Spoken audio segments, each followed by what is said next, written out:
За өнөөдрийнхөө лайвыг эхлэе.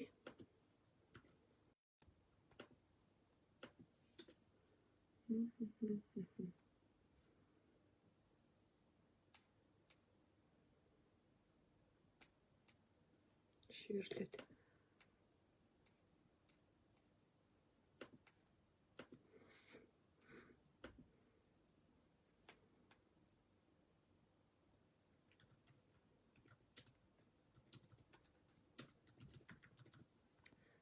За энэ дээр нэг юм дээр ширлээд хий. Окей. За өнөөдөр ярьсан ёсороо нэгэн сонирхолтой тэгээд хүүхдийн хүмүүжлэлтэй холбоотой номын тухай ярихаар болсон. Тэгээд The Steps буюу алхмууд гэдэг ном байгаа. Тэгээд номынхаа талаар ярья. Тэгээд ном маань болохоор ерөнхийдөө хүүхдийн хүмүүжлийн чиглэлээр тэгээд ерөнхийдөө аз жаргалтай одоо илүү амжилттай хүүхдээ өсгөж хүмүүжүүлэхэд юу чухал юм бэ гэдэг талаар бичсэн байсан. Тэгээд ерөнхийдөө яагаад сүүлийн үед бол би энэ хүүхдийн хүмүүжлийн талаар номнуудыг нэлээд сонирхож эхэлсэн. Яагаад гэвэл бид нар бол нөгөө гендрийн тэгшэрхийг ярихын тулд ерөнхийдөө багаас нь гендрийн хэвшмэл ойлголт хүүхдэд одоо бид нар эрэгтэй хүүхдийн байх хэвээр, эмэгтэй хүүхдийн байх хэвээр гэсэн ойлголтуудыг маш их өгдөг учраас ерөнхийдөө хүүхдийн хүмүүжил, хүүхдийн хөгжил ерөнхийдөө яаж явагддаг гэдгийг сонирхоод жишээ нь энэ хүүхдийн тархины хөгжлийн талаар энэ номыг одоо унших гэж авсан байгаа. Энэ номыг тэгээ одоо энэ steps тэгээд өөр мөн одоо жишээ нь их октод хүүгүүдийн холбоотой бас тэдний өсөж хүмүүжихтэй холбоотой яг тэдний эргэн тойронд байдаг одоо өсвөр насныхны хайр, секс гэдэг юм уу энэ болгоны талаар дурдсан энэ хоёр ном байгаа. Миний яриа хэр сонсогдож байна. Тэгээд гих мэтчлэн өөр нэлээд олон тийм хүүхдийн хөгжлийн талаар номнуудыг би сүүлийн үед сонирхоод байгаа. Тэрний нэг нь бол энэ Steps гэдэг ном байсан. Тэгээ энэ болохоор илүү ерөнхий одоо талаар хүүхдийн хөгжлийн талаар бичсэн ном байсан. Тэгээд ерөнхийдөө энэ номын зохиолч болохоор Андрю Ватсон болон Чарльз Ватсон гэдэг ах トゥ хоёр тийм хүн байгаа. Тэгээд нэг нь болохоор хүүхдийн хөгжлийн талаар илүү олон жил ажилласан тийм одоо сэтгэл зүйч хүн. Нөгөө хүн нь болохоор Чарльз Ватсон болохоор илүү анагаах ухааны доктор. Ийм хоёр хүн ах トゥ хоёр хамтарч бичсэн ном юм бэлээ. Тэгээд би болохоор бас яаж нэг Goodreads-ээс харсан бахаар 465 гэсэн оноотой байсан. Тэг хүмүүс нэлээ 2019 онд гарсан нэлээд судалгаан дээр суурилж бичсэн ном гэхээр нь сонирхож энэ номыг уншсан байгаа. За тэгээд би яг ерөнхийдөө 12 алхмын тухай дурдна. Гэхдээ би илүү чухал гэсэн дээр нь бас одоо магадгүй бусад олон хүмүүс ихэнх нь мэдж байгаа юм уу тэрэн дээр нь бас илүү товч яриад илүү бас чухал санагдж байгаануудыг би онцолж ярих гэж бодож байна. За тэгээд ерөнхийдөө номны бичсэн арга нь болохоор илүү жоохон тийм сонирхолтой болох зорилгоор нэгэн эмэгтэй одоо боловсролын талаар нийтлэл бичих гэж явж байгаад нэгэн эмнэлгийн талаар олж мэдээ тэр эмнэлгийнхаа эмчтэй уулзж байгаа талаар тэгээд тэр явцдаа өөрөө жирэмсэн болоод яг өөрийнхөө хүүхдийг илүү одоо хорвоод угтаж авахд тэгээд дөнгөж төрснийхэн дараа бэлдэх тиймэрхүү илүү нэг тэр нь сурвалжлагч сэтгүүлч эмэгтэй болон эмч хоёрын хоорондох харилцаан дээр илүү маягаар хэлбэрээр бичигдсэн байсан. Тэгвэл энэ нь бол тэр үедээ уншихад гоё байсан боловч сонирхолтой байсан боловч яг эргээд нөгөө би нэг 3 сар интернет уншлуу. Тэгээд саяхан эргээд өчигдөр өнөөдөр хоёр энэ номын талаар эргээд харахад бас нөгөө гол point нь жоохон ингээд холилдсон үйл явдалтай холилдсон байсан учраас жоохон амархан хурдан ингээд нөгөө non fiction ном шиг хурдан ингээд гол санаагаа эргэж олж авах жоохон амаргүй байсан учраас бараг дахиад ихнээс нь бараг дахиад уншчих шиг болсон. Тэгээ нөгөө шалгалтын үед угаасаа амар их унших юмтай одоо юу гэдэг assignment даалгаврын үед бас дахиад энийг уншсан учраас нэлээд тэрэн дээр бол цаг авсан санагцсан. За тэгээд энэ номны ерөнхийдөө 12 чухал алхмуудыг хэлж байгаа. Тэр алхмуудыг би та нарт эхлээд товчхон хэлье. За ямар алхмууд байгаа вэ гэхээр энэ гарчган дээрээс нь хараад 12 чухал алхмаа гэх тэгэнгүүт хамгийн түрүүнд нэгдүгээр алхам нь чухал алхам нь болохоор холбоо гэж байгаа. Хоёрдугаарх нь эхлээд холбоо. Тэгээ би дараа нь задлаад ярих учраас хоёрдугаарх нь харилцаа, гуравдугаарх нь унших чадвар, дөрөвдүгээрх нь бүтээлч байдал, 5 дугаарх нь өөрийгөө хянах болон өсөн хөгжих одоо сэтгэлгээ гэх юм уу. 6 дугаарх нь болохоор альва нэг юмд фокуслах. Тэгээд өөрийн одоо биеийн болон сэтгэл санааны well being гэхээр одоо илүү юу гэх юм. Тэр эрүүл мэндэд илүү анхаарах, эрүүл амьдралын хэмнэлийн талаар тий. За тэгээд 7 дугаарх нь болохоор grit гэдэг байгаа. Grit гэхээр одоо илүү тууштай байдал ч гэдэг юм уу. Энийг бас монголоор орчуулах хатуужил төвчээр. Гэхдээ яг би илүү яг задлаад ярихад илүү ойлгомжтой болно. За тэгээд 8 дугаар алхам нь хоёр дахь хил буюу хосл, 9 дугаар алхам нь сайн нөлөөлөл, сайн эерэг орчин, 10 дугаар алхам нь болохоор тасралтгүй дадал зуршил гэж байгаа. 11 дугаар алхам нь болохоор үнэт зүйл.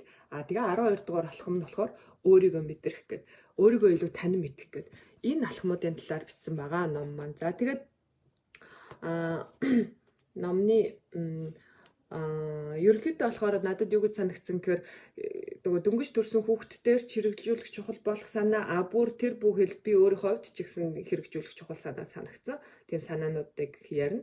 Тэгээд ерөнхийдөө сүүлийн 40 жилд хүүхэд хөгжил болон тархины шинжилгээ ухаан одоо тий сэтгэл зүйн шинжилгээ ухаан дээр суурилж нэлээд олон судалгаануудыг бүх одоо бүлэг дээр судалгаануудыг дурдсан нас таалагдсан байгаа. За тэгээд энэ нөгөө нэгдүгээр хамгийн ихэн дээр нь болохоор тэр ном эхлэхдээ нэг хэсэг дээр бичиж байгаа Стивен Спилбергийн үг байсан. Тэрэн дээр нь болохоор хин нэгэн зөвлөгөө өгөх нарийн одоо зөвлөгөө өгөхийн тэр нууц юм уу одоо илүү ач холбогдол нь болохоор түүнийг өөрийн дүр төрхөөр бүтээх бус харин өөрсдийгөө бүтээх боломжийг олгох чухал юм аа гэх. Тэгэхээр бид нар нөх хүүхэдд хандах ч гэсэн хүүхэдтэй хандахдаа тийм хандлагаар хандах чухал юм шүү гэж энэ дээр хэлсэн маш чухал санагдсан. Хамгийн ихэнд найд бол бид нар маш олон тохиолдолд хүмүүс хүүхдээ өөрийнхөө хүрээгүй амжилтыг эсвэл өөрийнхөө дуртай хоббиг өөрийнхөө хүсэж байгаа хүн болох гэдэг. Энэ бол илүү тухайн хүүхдийг одоо ямар нэгэн зүйлийг шахаад ч юм уу түүний хүсээгүй юмыг илүү түлхэх магадaltaй байдаг. Харин илүү тэр хүнд байгаа тэр зүйлийн боломж потенциалаа нээгтэн туслах нь илүү чухал юм аа. Энэ хандлага бол хүүхэд хүмүүжил хөгжлийн хамгийн чухал хандлага гэж бичсэн байсан юм аа. За тэгээд энэ ерөнхийдөө болохоор тэр одоо нөгөө сэтгүүлч гол дүр маань хамгийн түрүүнд одоо тэр нөгөө нэг эмчийг олзуулж байгаа. Тэр эмчийг болохоор эмч нь болохоор Майкл Жансон гэдэг эмч байдаг. Тэгээд тэр эмч маань болохоор Awake Clinic гэдэг одоо хүүхдүүдийн дунд ер нь хүмүүсийн дунд хүүхдийн шидтэн гэдгээрээ танигдсан тийм эмч. Тэгээд тэр эмч маань ингээд янз бүрийн чадвартай одоо янз бүрийн одоо жишээ нь юу гэдэг олоогт байдаг одоо хүмүүсийн хэлдгээр нормал гэх юм уу энгийн хүүхдүүдээс гадна одоо сурах бэрхшээлтэй хүүхдүүд эсвэл одоо Дауны синдромтой хүүхдүүд эсвэл одоо дислексия юм уу янз бүрийн эсвэл одоо анхаарал төвлөрлийн эмгэгтэй хүүхдүүдтэй ажилладаг. Тэр хүүхдүүдийг илүү өөрт нь байгаа потенциалаа олж нээхэд тусалдаг. Тийм хүнтэй уулздаг байгаа. Тэгээд тэр хүнтэй уулзахдаа уулзаад одоо энэ талаар ярьдаг байгаа. За тэгээд хамгийн чухал нь энэ тэр хүн тэр одоо энэ 12 алхам яагаад чухал гэж тэр хүн хэлсэн гэхээр одоо бидний үед цаашлаад биднээс цаашаа үед бол ерөнхийдөө маш олон ажил мэргэжил үгүй болно. Маш олон хэвссэн ойлголтууд үгүй болно. Тийм учраас энэ үед бол юу чухал вэ гэхээр илүү одоо уян хатан олон чадрыг эзэмссэн илүү олон талт байдлыг олон янз байдлыг ойлгодог одоо илүү empathy гэдэг бусдын орд өөрийгөө тавьж үздэг, өөр соёлыг ойлгодог, emotional intelligence буюу одоо бусдын сэтгэл зүйг, өөрийнхөө сэтгэл зүйг ойлгох чадвар өндөртэй ийм хүмүүс бол илүү үнэлэгдэнэ. Тэгэхээр энэ дээр юу гэж хэлээд байгаа гэхээр бидний магадгүй бид нар болон бидний аав ээжийн одоо өсөж төрөнсөн тэр насанд илүү бидний хүмүүжилт олгосон тэр чадваруудаас одоо илүү өөр чадрууд чухал гэдгийг тийм учраас эцэг эхчүүд бид нар өөртөөсөө шин юм гаргаж үр хөвгтөө хүмүүжүүлэх чухал юм а гэж хэлээд байна. Шин чадрууд одоо шинэ эргэн үед хэрэгтэй юм байна. Энэ нь болохоор нөгөө нэг хиймэл оюун ухаан одоо юу гэдэг маш олон зүйлтэй холбоотойгоор бидний өмнөх хэдэн зуун жил биендээ өвлүүлж исэн тэр чадруудаас гадна шин чадруудыг хүүхдүүдтэй үлдээх чухал гэж байна. За тэгээд яг нөгөө нэг ингээд номны оршил хэсэгт нөгөө жирэмсэн эмэгтэй тухайгаар нь нөгөө эмэгтэй жирэмсэн байх тухай тэрнтэй холбоотой ерөнхийдөө жирэмсний тухай ингээд маш олон ном байдаг хүмүүс маш их ярилцдаг. Тэгээ энэ болохоор ерөнхийдөө нэлийн танил сэдв. Тэгээ ерөнхийдөө энд юу гэж гол санаа нь юу гэж хэлсэн бэ гэхээр ерөөсөө хүүхдээ аз жаргалтай амжилттай хүн болоход таанаас эхлэх вэ гэхэд жирэмсэн байхаас л эхэлнэ гэж. Тэгэхээр нөгөө нэг жирэмсэн байхдаа сэтгэл санааны хувьд тайван те одоо сэтгэл санааны хувьд одоо элдв дарамтгүй одоо аль болох стресс багтай илүү эрүүл орчинд те одоо байхаас ахуулаад гэр бүлэн дэмжихээс ахуулаад тэр үедээ одоо шаардлагатай витамин юм уу тэр хэрэглэх зүйлээ хэрэглэх энэ болгон эргээд ерөөсөө тэр хүүхдийн багаас нь л эхэлнэ. Ягаад гэвэл хит их стресс нь өөрөө эргээд тэр хүүхдийг дараа нь ингээд төрсний дараа бас ямар нэгэн байдлаар одоо тархины хөгжилт юм уу тэр нь шууд утгаараа гэхээс илүү дайддаг ч юм уу цочирддаг тэр байдлыг нэмэгдүүлдэг юм байна. Тийм учраас бид нар анхнаасаа жирэмсэн багтаал хосууд бүгдээрээ хамтдаа хичээх нь чухал гэдгийг энэ дээр хэлж байгаа. За тэгээд жирэмсэн багт шаардлагатай зүйлийн тухай ингээл ерөөхдөө яринагоо жимс эдэндээ одоо фодын хүжилч гэдэг юм уу одоо ингээл омега 3 эднэрийг хэрэглэх чухал ёстой энэ төр. Тэгээ маш сонирхолтой маш олон хүмүүсийн итгэжсэн жирэмсэн багтаа сонгодог хөгжим сонсвол одоо хүүхэд нь одоо их мундаг ухаантай болдог гэх тэр судалгаа бол үнэндээ бол саяхан няцаагдсан гэдгийг хэлсэн. Тэгээд ерөөхдөө бол хүүхэд сонгодог хөгжим сонссноор ямар нэгэн жирэмсэн багтаа гидсэндээ сонссноор ямар нэгэн үр нөлөөгүй гэж хэлсэн байсан. Тэгэхээр заримдаа бас бид нар маш олон юм юу гэдэг ингүүлтийг нь тэгвэл ингэнэ гэсэн болгон бас үнэн байдаггүй маань гэдэг. Тэр бол жишээ сонирхолтой санагдсан надаа. За тэгээ хамгийн дөрөнд эхнийхээ алхам руу оръё. Хамгийн эхний алхам бол connection буюу холбоо гэж байгаа. Тэгээд энэ дээр хамгийн дөрөнд хэлсэн нэг зүйл нь бол нэг үгийг дурдчаа. Энэ дээр болохоор ерөөсөө л хин амжилттай илүү байх магадaltaй вэ гэхээр хайрлагдсан хүн гэж байгаа. Тэгэхгүй бид нар нөгөө нэг амжилттай хүн бий болгоно гэж багасаа юу гэдэг чинь эцэгтэй загнуулаад өнөөдөр би одоо муу хүн болоогүй байх, задуулаад муу хүн болоогүй байх, илүү надад зарчим суулгасан гэдэг. Гэтэл маш олон судалгаан дээр илүү хайрлуулах гэдэг. Хайрлах дотроо энэ яг холбоо гэдэг энэ хэсэг дээр бол айгүй чухал нь тэрийгэ илэрхийлэх гэдэг.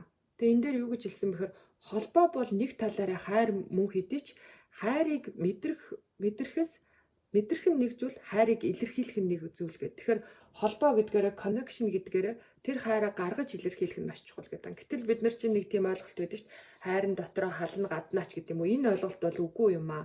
Бид нар хайраа аль болох гаднаа илэрхийлж явах чухал гэдгийг энэ дээр хэлж байгаа.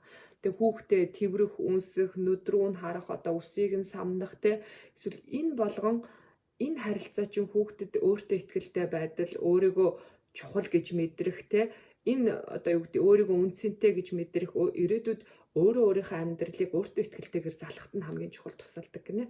Тэгэнгүүт энэ бол заавал одоо мөнгө төгрөгнөөс шалтгааллахгүй одоо илүү нөхөн болгонд байгаа боломж шүү дээ. Тэгэхээр илүү нөх хүүхдтэйгээ яаж тэр холбогдох айгүй чухал гэдэг. Хэрвээ танд хайрын холбоо тэр нөгөө юм хайрын холбоо нь ингээд хайр нь илэрхийлэгдэж байгаа цагт бол хүүхэд айхан багасдаг байна. Хүүхэд цочмтгой юм аимхай эсвэл тийм байх нь багасдаг байна. Тэгээ тэрийг маш олон судалгаагаар хийсэн байна л т. Тэгэнгүүт тэрэн дээр болохоор юу гэж хэлсэн гэхээр одоо жишээ нь нэг одоо маш олон судалгаанууд чи хулган дээр хийгддэг шүү дээ. Тэгэнгүүт нэг хулган нь одоо ямар нэг аюултай нөхцөл байдал ороод тэгээд тэрийг нь одоо ингээд ээж хулганы нэрээ долоодох ч юм уу ингээд хамт байгаад хөрөнгүүд тэр аюултай зүйлийг мэдэрсэн тэр стрессийн мэдрэмж нь маш хурдан буудаг байх нь. Хэрвээ тийм тэврэлт юм уу хөрөх ингээд дэмжих тийм харилцаа байхгүй бол тэр стресстэй мэдрэмж нь ингээд буухгүй байгаад удаан буудаг байх нь тий. Тэгэхээр бид нэр ерөнхийдөө маш их хүрлцэж бие нэгэ одоо хүүхдтэйгээ тэгэж хайрлж тэрийг гаднаа илэрхийлж явах чухал гэдгийг энэ дээр хэлээд. Тэгээд энэ холбоо нь эргээд тухайн хүүхэд том болоод өөртөө ихтэй гац жаргалтай бустай эр найртай инэрэнгүү харьцахад маш чухал байдаг гэд. Тэгэж хэлж байна тий. Тэгээд бас чухал холбоо дутагдахад энэ холбоо дутагдахад хүүхэд үнцэнгүй мэдэрдэг, байнга юм шаардах, дутууга нөхөх юм хайж байдаг гинэ. Тэгэхээр энэ холбоо нь заавал одоо яг аав нь юм уу ээж нь гэхээс илүү тэр гэр бүлд хэн байна, эмээ нэ нөө, өвөө нэ нөө, ах нэ нөө, эгч нэ нөө хэн байдгийг тэр хүүхэдтэй те яг тэр хүүхдийг одоо яг ингэж гардан өсгөж байгаа тэр хүмүүс нь илүү хүүхдтэйгээ холбогдох айгүй чухлаа. Хайр дахиад хэлж байгаа хайр мэдрэх өөр хайрыг дахиж гаргаж ирэх чинь айгүй чухал шүү гэдэг.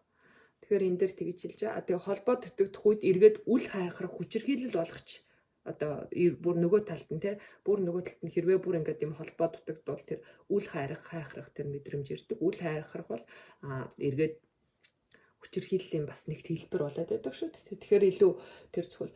За тэгээд ерөөсөө өөрийн потенциал бүхий сэтгэл зүйн болон танин мэдхийн амжилттай хүрч чаддаг юм байна. Яг гэвэл ингээд тэр холбоо, connection, тэр харилцаа бол хүний амьдралд яг тэр түрүүнд хэлсэн өөртөө ихтэй байдалтай айгүй чухлаа өөрийгөө тий. За энэ хүн бүрт ойлгомжтой хэдийн юм шиг боловч энийг бас бид нар хийхгүй маш их орхигдуулд юм байна гэх тий. За тэгээд энд нөгөө нэг бас нэг чухал юм тэр нөгөө нэг сулганы гүлчгэнүүд дээр хийсэн судалгаан дээр илүү нөгөө нэг хайрлагдсан яг холбогдсон ингээд холбоо харилцаанд гаднаа илэрсэн тийм хулганууд болохоор сониуч байдал нь одоо жишээ нэг шин зүйл хараад 35 секунд сонирхож исэн бол эргээд нөгөө нэг холбоо харилцаа дутмаг одоо ээж хулган нь хурж ирж долоохгүй тийм харилцаа байхгүй нөгөө хулганууд чинь 5 секунд л нэг юмыг сонирхоод тэгээд ингээд холдоод яваад өчтдөг. Тэгэхээр энэ бол бас эргээд нөгөө нэг юм тэр юм зүйлд сонирхолтой байх, тууштай байхад ч хүртэл нөлөөлдөг гэж байгаа байхгүй юу. Тэгээд дараа нь хүүхдүүд дээр ч судалгаасан тийм мөн илүү нөхөрсөг, ухаантай, уур баг зэрэгт нөлөөлсөн байдаг байна.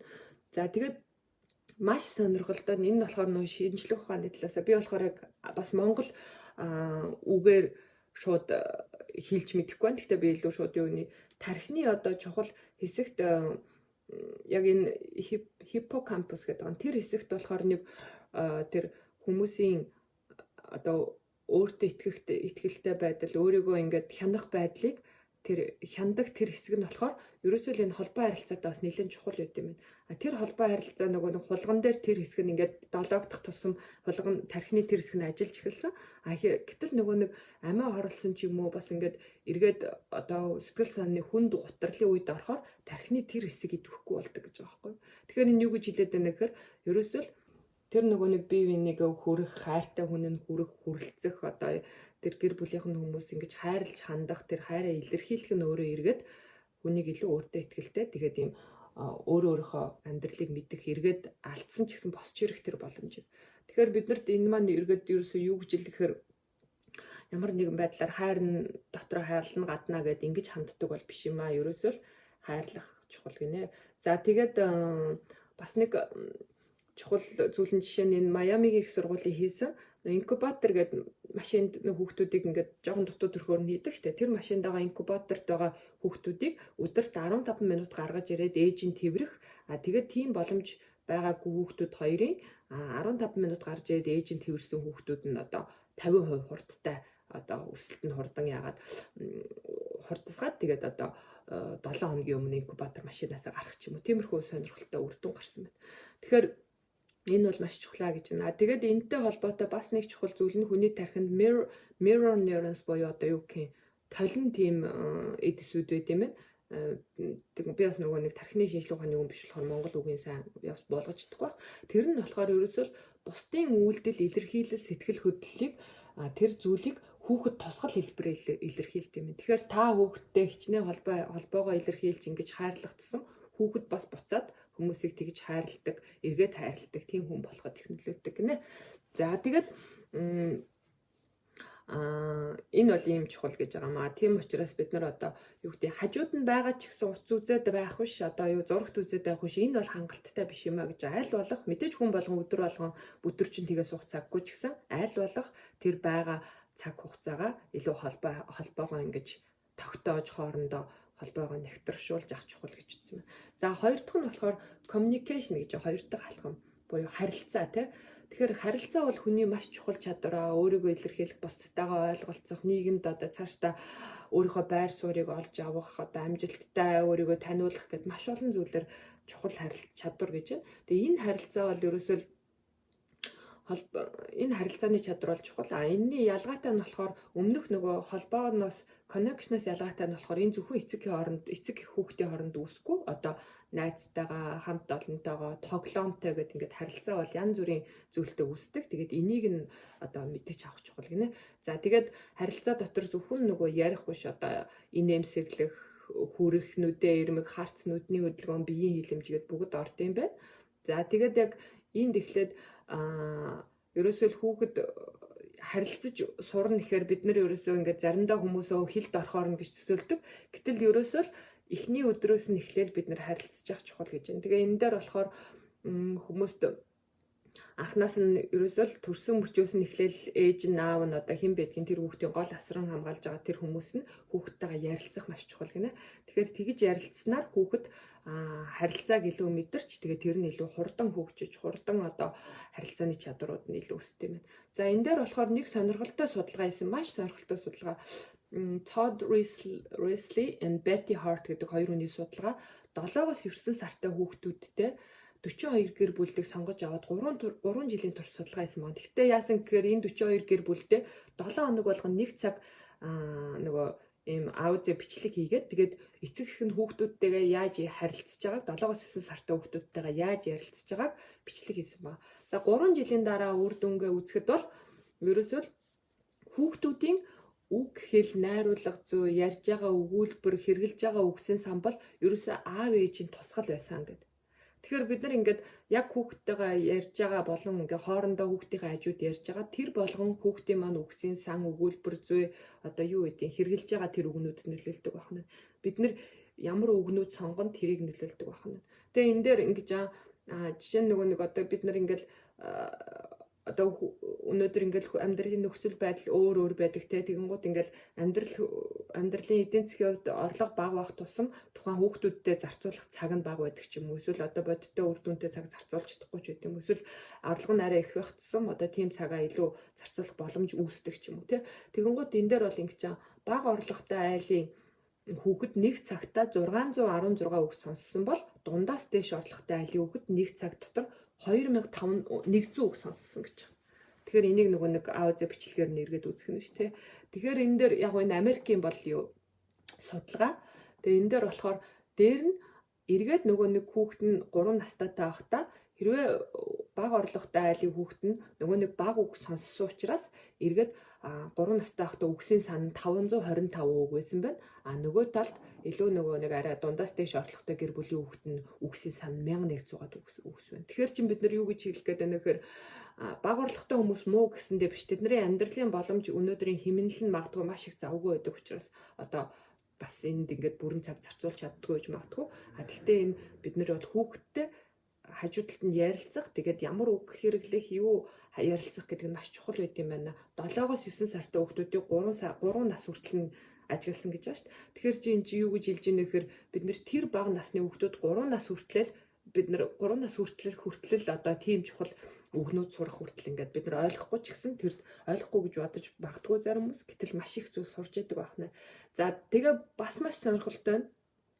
Нийгэм эдийн засгийн үзүүлэлт өндөр гэр бүлд одоо илүү юу гэдэг дундаас дээш орлоготой гэр бүлд байсан хүүхдүүд нь илүү урам зориг мэдрэмж агуулсан үг илүү их хэрэгжилж исэн байна. Чи чаднаач гэдэг юм уу? Би чадна, би энийг хийж чадна гэ. Гэтэл нөгөө нэг бас нөгөө нийгмийн одоо орлого багатай гэр бүл эсвэл хэцүү амьдралтай гэр бүлийн хүүхдүүдийн үгнүүд нь хэрэгжилж байгаа үгнүүд нь илүү сөрөг утга юу гэдэг битгий хий, болжи, болохгүй шүүч гэдэг юм уу те. Тэгэнгუთ энэ дээр яг Америкийн жишээ. Гэтэл манайх бол одоо нөгөө нийгэм эдийн засгийн орлогын ялгаанаас гадна ерөнхийдөө жоохон бас хандлага нь хүүхдүүдийг зарим хүмүүс бас одоо юу гэдэг болохгүй болжи бити ингээд дээ гэж хэлэх гээд байдаг. Тэгэхээр энэ маань эргээд тэр хүүхдийн сэтгэхүй бүтээж идэг гэдгийг энэ дээр айгуу чухал хэлж байгаа. Хүүхдээ хэлж байгаа үг хүүхдийн хажууд хэлж байгаа үг болгон 0-аас 3 нас хүртэл бол энэ хүүхдийн сэтгэхүй бүтээж идэм байна гэдэг. Тэгэхээр маш чухал гэдгийг хэлж байгаа. Тэгээд тиймээс энэ үгнүүд нь тэр үед хүүхдтэйгээ ярилцж байгаа, харилцаж байгаа болгон ч өөртөө ихтэй цаашдын сурах чадварт нь нөлөөлнө гэдэг. За тэгээ ерөнхийдөө хүүхдтэйгээ ярихдаа бол энд хэлж байгаа аль болох тод тэгтээ одоо 15 сар хүртэл ингээд тод тэгтээ им бүр ингээд нөгөө нэг baby language-аар биш илүү ингээд тод томруун тэгээд им хөгжилтэй анхаарал татах үйс mothers гэдэг тийм аялгаар ярих гэх. Тэгэхээр илүү нөгөө нэг юм тийм хэлбэрээр ярих нь чухлаа гэж хүүхдээ ойлгохын тулд. Тэгэхгүй нөгөө шууд том хүнтэй ярьж байгаа юм шиг ярьчвал мэдээж ойлгохгүй те. За тэгээд ингээд хүүхэд ээжтэйгээ баг нялх үлгээтэй ч гэсэн ээжтэйгээ ч юм уу аавтайгаа ч юм ингээ ярилцах явцдаа харилцааг айгуу сайн ойлгодог. Тэгэхээр нөгөө нэг үг хэлчээд хариу үйлдэлийг нь хүлээгээд эргээд үг хэлээд хариу үйлдэлийг нь хүлээгээд ингэж харилцах чухал ах нэ. Тэгэхээр тэр харилцаа айгуу чухал гэж байна. Тэгэхгүй ганцаараа ингээд яриад авах шиг нэ. За тэгээд дараагийнх нь ярьж эхлэх үед нь үгийг нь засах бол буруу гэж байна. Тэгэхээр хүүхдийн урам зориг одоо нэг үг хэлэхээр нь зөвтгөхөөл засах биш. Тэгэхээр хүүхдийн ярих урам зориг бол буурдаг. Тэрний оронд харин илүү өөр жишээгээр нөгөө үгийг өөрөө харин жишээ маяг өгүүлбэр маягаар өөрөө үзүүлэх нь зөвөө гэж байна. За тэгээ юмны холбоос ач холбогдлыг тэгээ энэ дээр бас сонирхолтой санагдсан юмсын холбоос ач холбогдлыг суулгахын тулд зарим үед одоо ингээд паркаар явж илаа гэхэд хүүхэд тэр зүйлийг ингээд шувууг өөрөө ингээд эргэж аваад харахаар нь тийм ээ энэ бол шувуу гэж хэлэх нь чухал байт юм байна л да. Тэгэхгүй бид нар чи ингээд хүй хараа шувуу гэдэг чинь нөгөө нэг юм уул нь ингээд хүүхэд юмсыг ингээд тэр орчинтой нь хамт ингээд системтэйгээр өөрлөгөө мэдээлэл оруулах гэж зорж байгаа үед аль болох хүүхдийн анхаарал өөрөө тэр зүйл дээр нь ирэхээр нь ингээд тайлбарлах нь чухал байдаг. Гэхдээ энэ бол заавал дандаа тэхгүй байх. Гэхдээ энэ чухал байдаг юм байна шүү гэж байна те.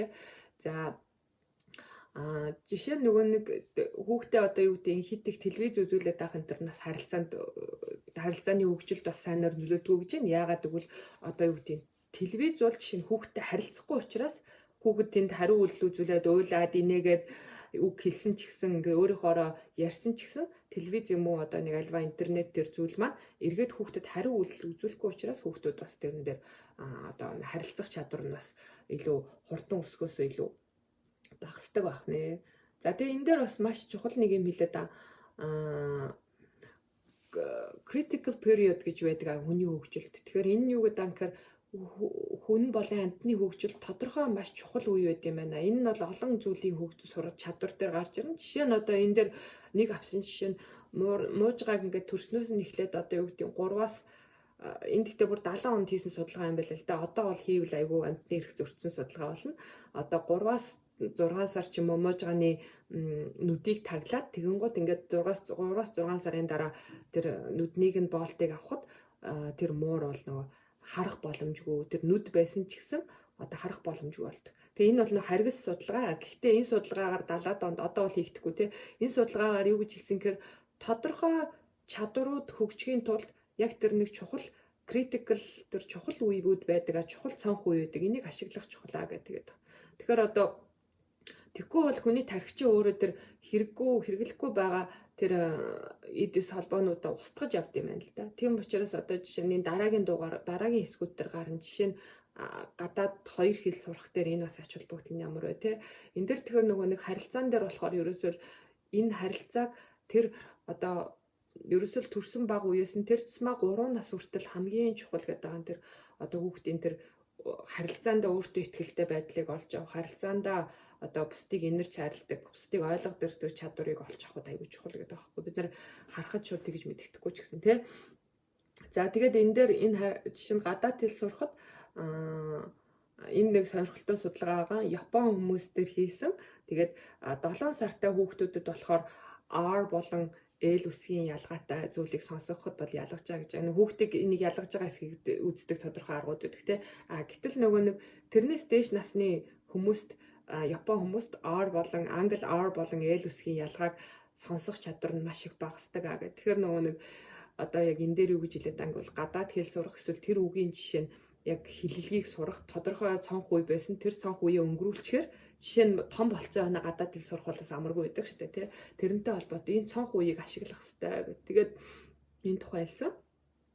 За тэгээд нөгөө нэг хүүхдтэй харилцахдаа юуг анхаарах чухал вэ гэхээр ерөөсөө хүний тарих альва мэдээллийг хадгалахдаа мэдрэмжүүдтэйгээ холбож хадгалт юм байна. Тэгэнгუთ одоо жишээ нь 5 мэдрэмжийн аль хүчтэй мэдрэгдсэнтэй ч юм уу те. Тэгэхээр тухайн үеийн одоо зүйлийн амт байдаг юм уу, үнэр байдаг юм уу, харагдсан тэр мэдрэмж байдаг юм уу, одоо тухайн үеийн юу гэдэг те баригдсан тэр зүйл байдаг юм уу, сонсогдсон тэр зүйл байдаг юм уу.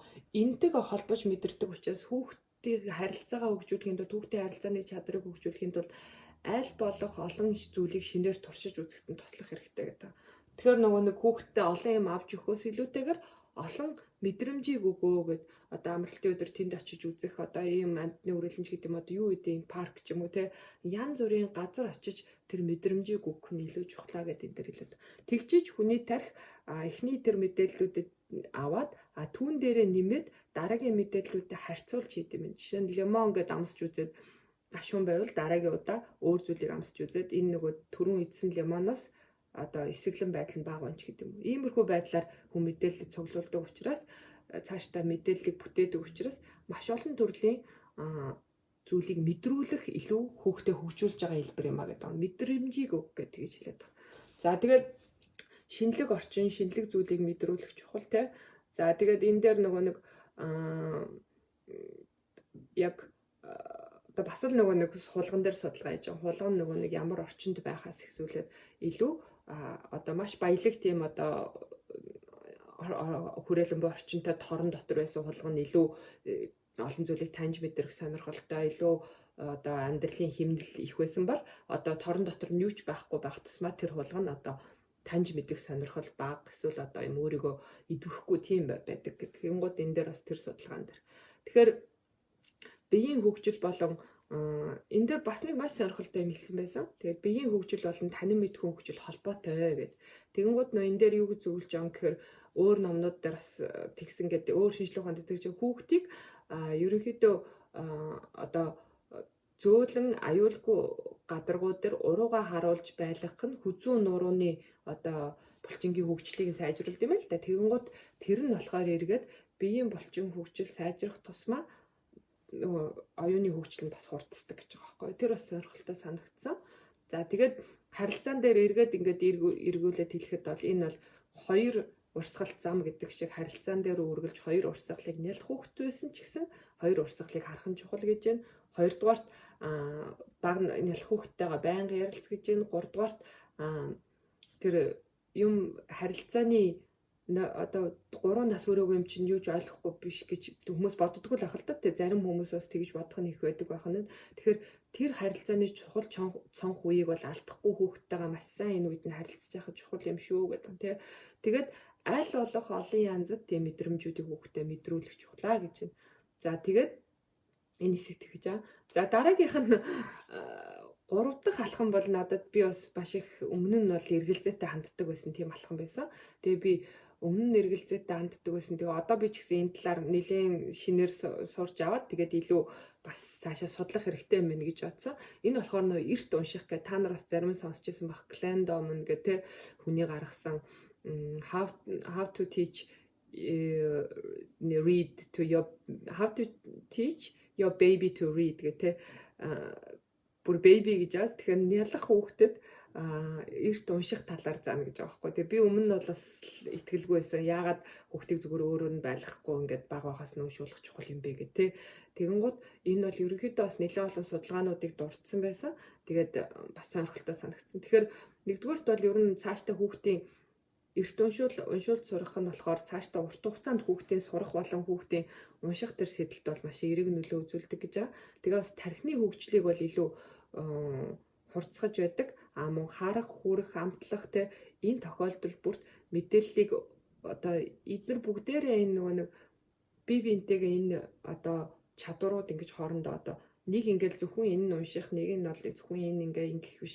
Одоо ийм тусдаа гэхээс илүү чадрууд хоорондоо ингэж сүлбэлдэж бие биен дээрээ одоо ингэж дамнаж гэдэг юм уу ингээ бүгдээрээ хамт хөгждөг учраас одоо уншиж эрт уншууд сурах нь хүртэл бусад бүх чадварт нь чухал гэдэг. Тэгээд маш сонирхолтой нэг наснаас өмнө эхлэх хэрэгтэй. Та нар энэ талаар бас харж лээсэн баг те. Би ч гэсэн тэгээд гайхажсэн юу нэг наснаас өмнө хүүхдийг уншуул сурах гэх те. Тэгээ энэ дээр болохоор ерөнхийдөө уншуулахдаа хичээл шиг биш тоглоом маягаар гэдэг. Тэгээд энэ нь болохоор мэдээж хүүхдэд мэдээж уншуулахдаа мэдээж үгтэй сонин ч юм уу сэтгүүл ч юм уу номын текстийг биш. Одоо бол бүр аппликейшн гарцсан байна. Tiny Readers гэдэг. Тэр аппликейшн дээр болохоор ингээд тэр аппликейшнд зурагтаа гаргаад зурагтан дээрээ тавиад хүүхдүүдэд өдөрт одоо 3 удаа ч юм уу ерөөсөн нэг удаадаа 3-5 минут л ингээд үгнүүдийг харуулдаг юм байна. Тэгвэл үгнүүдийг харуулахдаа одоо өөртөө ингээд чанга уншиж өгөөд тэгэхээр ингээд хүүхэд маш бага наснаасаа тэрийг унших боломжтой гэдэг. Тэгэхээр нөгөө нэг бид нар ингээд ярих чадвар бол тэгж унших, харах чадвараас дараа нь хөгждөг чадвар гэж хэлж байна. Тэгэнгუთ одоо юу гэдэг тэр хүүхэд ярьж чадахгүй байх гэдэг нь тэр зүйлийг хараад ойлгохгүй байх гэсэн үг биш ээ гэдэг байгаа байхгүй. Тэгэхээр хамгийн гол нь хүүхдийн нүдний хөгжилд зориулаад маш томоор бичсэн тэр үгнүүдийг харуулдаг юм байна л да. Тэгэхээр энэ бол маш ач холбогдолтой гэдэг. Тэгээд маш сонирхолтой санагдсан надад бол тий. Тэгээд мэдээч нөгөө нэг энэ боломжууд хүн бүрт ижил байдаг учраас өөртөө бас ингээ интернет дээр YouTube дээр одоо бэбид яаж уншуулахыг сурах вэ гэдэг аргачлалууд байд юм. Та нар сонирхоод үзээрэй. Гэхдээ энэний талаар илүү судлаарай гэж санагдсан. Тэгэхээр ерөнхийдөө эрт уншиж сурсан хүүхдүүд илүү дараа нь сурахтаа илүү сонирхолтой ном юм уу унших дадал бол өөрийнх нь нэг хэсэг болсон байдаг гэж энэ дэр хэлдэг байгаа байхгүй. Тэгэхээр судалгаанууд бол тэгж хэлж байна. Тэгэхээр хамгийн гол нь юу гэж хэлэх вэ гэхээр хүүхдээ тэр үг унших тэр эрт унших процесс нь ерөөсөө тийм шалгасан, сорьсон эсвэл одоо шахсан биш, аль болох зүгээр яг л нэг тоглоомуудын адил хамт тэр үгнүүдэд харууллаа, ингээ инээж нариглаа, инээлээ. Тэгээд яг энэ тоглоом маягаар ингэж аз жаргалтай их чухал гэж. Тэгээд ингэснээр ерөөхдөө бол хүүхэд бол илүү тэр үгнүүдийг хэсэг хугацаанд харсны дараа уншиж чаддаг болдог. Энэ дээр бол одоо та нар видео интервью юм билээ. Маш нялх хэдхэн сартай хүүхэд одоо үг уншиж байгаа тий. Тэгэхээр энэ бол бас маш сонирхолтой санагцаа. Монгол ээжүүд төрийн бас агуулга эрт уншуулт сургадаг, тоглоомын аргаар хүүхдийн тархинд хөгжүүл тийм байна тий. Тэгвэл энэ төрийн бас агуулгын талаар бас та нар сонирхороо. Тэгээ энэ хэсэг надад бас сонирхолтой санагдсан. Тэгэхээр энэ бас аппликейшн байд юм биш үү? Тэгэхээр та нар илүү сонирхороо. За дараагийн 4-р шат болохоор бүтээл сэтгэхгүй гэдэг. Бүтээл сэтгэхгүй бол маш чухал чадвар. Энэ одоо бидний бас үед одоо хангалттай хөгжүүлж чадаагүй энэ чухал чадрыг бол одоо ирээдүйн үед бол заавал хөгжүүлэх хэрэгтэй. Тэгээд Айнштайны хэлсэн үг гэдэг чинь мэдлэг таныг бол одоо А-гаас Б-ийг түргэх бол одоо бүтээлч сэтгэлгээ таныг бол одоо хаанч хүргэж чадна гэх тийм. Тэгэхээр яг тэр үг бол айгүй чухал тийм. Тэгэхээр нөгөө нэг бүтээл сэтгэхгүй хөгжүүлэх гол юм бол ерөөсөө л тоглох гэж байгаа. Хүүхэд тоглох орчинд л одоо хүүхэд бүтээл сэтгэхгүй хөгждөг гэж. Тэгэхээр нөгөө нэг маш олон тохиолдолд орчин үед хүмүүс хүүхдээ тоглохоос илүү одоо хичээлээр дартдаг ч юм уу эсвэл одоо утас энтер үзүүлдэг те энэ бол гэхээсээ илүү хүүхдийг яг одоо боддоор өөр нь яг нэг тоглоом тоглох бол чухал гэдэг. Тэгээ энэ чадрууд нь бол маш олон чадруудыг хөгжүүлдэг юм байна л да. Тэгээд тэгэнгүүт тоглох юмс нь өнгөлөг сэтгэл татам бас хугацаа орон зай тэр юмнууд нь их чухал гэж байна. Одоо аль болох хүүхдийг болвол гэхдээ Улаанбаатар хэцүүлтэй. Тэгтэл аль болох одоо юу гэдэг гүүх орчинтой одоо цэцэрлэгтэй аль болох ойрхон байгаа төр тоглоом манайх ч бас хэцүүш тоглоомын талбай аюул аюултай тий. Гэхдээ аль болох хичээгээл одоо хүүхдээ хөгжүүлэх тэр тоглох орон зайг нь бий болох гэртээ ч гэсэн тоглох орон зайг нь бий болох айгүй чухлаа гэх. Тэгээд тоглоом юу баснаар тоглоомыг тоглосноор хүүхдүүд эхлээд бол өөртөө тоглолт юм байна. Дараа нь ингээд бусад хүүхдүүдийн хажууд ч гэсэн өөрөө дор тоглолт юм байна. Дараагийн тоглоомын бас хөгжил нь болохоор хоорондоо тоглолт сурдаг. Тэгээд энэ маань өөрөө харилцаанд суралцдаг. Заримдаа нөгөө нэг тоглож байхдаа муудалцсан ч гэсэн аль болох бас өөртөө нь шийдвэрлэх нэг ингээ гинтээгүүл бол эсвэл нэг нэгэндээ үнэхээр хүнд нөхцөл байдал учруулаг бол аль болох бас асуудлыг өөртөө нь шийдвэрлэх. Ягаад гэвэл тоглох бол бас хаандаа харилцаагаа хөгжүүлэх юм чухал боломж байдаг гэдэг. Тэгээд аль болох гадаа аль болох тоглуулах гэхдээ мэдээж боломж авахгүй бол одоо бага хугацаанд гадаа тоглоод бус үеднээс гэртээ тоглоод ингээ тоглох цагийг айгүй өгөх чухал юм байна. За тэгээд хүн тоглож байх үед хүний тарих илүү чөлөөтэй ажилтдаг байна, баригдалгүйгээр ажилдаг. Тэр зам хүн бол маш аз жаргалтай болоод unconscious буюу тэр даалт ухамсартаа илүү хүн олон зүйлийн гарцыг олоход энэ тоглох процесс айгүй чухал үед юм байна. За тэгээд энэ дээр бас судалгаанууд гарч ирсэн. Тэгээд энэ дээр зааж тоглох боломж тий. За тэгээд тоглох боломж болгох нь болохоор бүтээл сэтгэхүйн нэг чухал үе шатуудыг хөгжүүлдэг юм байна. Тэгээд ингэнгууд жишээ нь бүтээлч сэтгэхүйн чухал үе шат гэдэг Graham Wallace гэдэг энэ одоо сэтгэл зүйч гаргаж ирсэн юм байна. Тэр нь болохоор эхлээд хүн бэлтгэдэг юм байна л да. Хүн альва нэг одоо бүтээл сэтгэхгүй дээр альва нэг асуудлаа ингэж ойлгоод за ийм асуудал учирсан байна. Асуудлаа боддог байна. Тэрний нарийн деталийг ойлгодог байна. Тэгээд дараа нь incubation буюу тэрийг ингэж дотгошлуулд юм. Тэр асуудлаа илүү далд ухамсарлаагаа өөрлөгөө ингэж ил далд бүх ухамсартаа тий. Тэгээд тэрнийхээ дараа нь хариулт гарч ирдэг гэж байгаа юм. Тэгэхээр тоглох бол энэ процессуудыг хариулт гарч ирнэ. Тэгээ хамгийн сүүлдэнд дөрөвдөх нь хариултыг нь туршиж үзэх батлах үе шат гэдэг. Тоглох бол энэ дөрвөн үе шатыг ингэж дайрдаг. Тэгээд тоглох бол хүнд бүтээл сэтгэхгүй юм уу? Тэр юм маш их хөгжүүлдэг гэдэг. Тэгээд дандаа сурах боломжгүй. Яг амьсгал авч амьсгал гаргаж байгаа юм шиг хүн амьсгал аваад юм сурлаа хичээлээ хийлээ амьсгал гаргаж байгаа юм шиг тоглож явах чухал гэдэг. Ерөөсөө энийг тэгэж ойлгох чухал гэдэг. Тэр тусмаа хүүхэд бол тоглох тусмаа бол илүү сэргэлэн цаваа илүү хөгжил нь тархины хөгжил нь илүү хурдтай явагддаг гэж. Тэгэхээр бид нарт бас хүүхдээ шахаад байхаас илүү одоо ийм тоглох бүтээлцдэг хөгжүүлэх боломжийг олох чухал гэж байна. За 5 дахь алхам нь болохоор өөрийгөө хянах буюу өсөн хөгжих одоо сэтгэхгүй юм одоо self control and growth mindset гэдэг. За тэгээ энэ дээр бол ерөнхийдөө маш олон номон дээр л гарч байгаа л сүүлийн үеийн одоо ерөнхийдөө хувийн хөгжлийн олон номон дээр энэ fixed mindset, growth mindset гэдэг юм гарч байгаа тийм. Энэ болохоор Stanford их сургуулийн Carol Dweck гэдэг одоо сэтгэл зүйчдийн шинжилгээ ухааны хүний гаргасан ерөнхийдөө онол байгаа. Хүн бол хоёр энэ growth mindset буюу fixed mindset гэдгээр ингэж шууд хоёулаа одоо дан ганцаараа биш илүү хүнд аль нэгэн давмгаалж иж болно, хослон байж болно, эсвэл аль нэг нь ингэж илүү баг байж болно те ингэт юм байна. Тэгэхин тулд юу гэхээр бидний аюул чухал зүгээр богинохноор танилцуулахад бидний тархинд бидний сэтгэл хөдлөлтийг удирдах хоёр чухал хэсэг байд юм байна. Энэ хоёр чухал хэсэг нь хоорондоо тэмцэлдэж идэг. Тэр маань болохоор нэг нь одоо би монголоор сайн мэдэхгүй байна. Нөгөө энэ яг ангаахын биш болохоор limbic system буюу ерөнхийдөө аливаа зүйлд хариу үйлдэл шууд одоо үзүүлдэг илүү нөгөө нэг бидний одоо юу гэдэг энгийнээр илүү амтналаг одоо шууд ингээд ухамсаргүйгээр аливаа зүйлд хариу үзүүлдэг.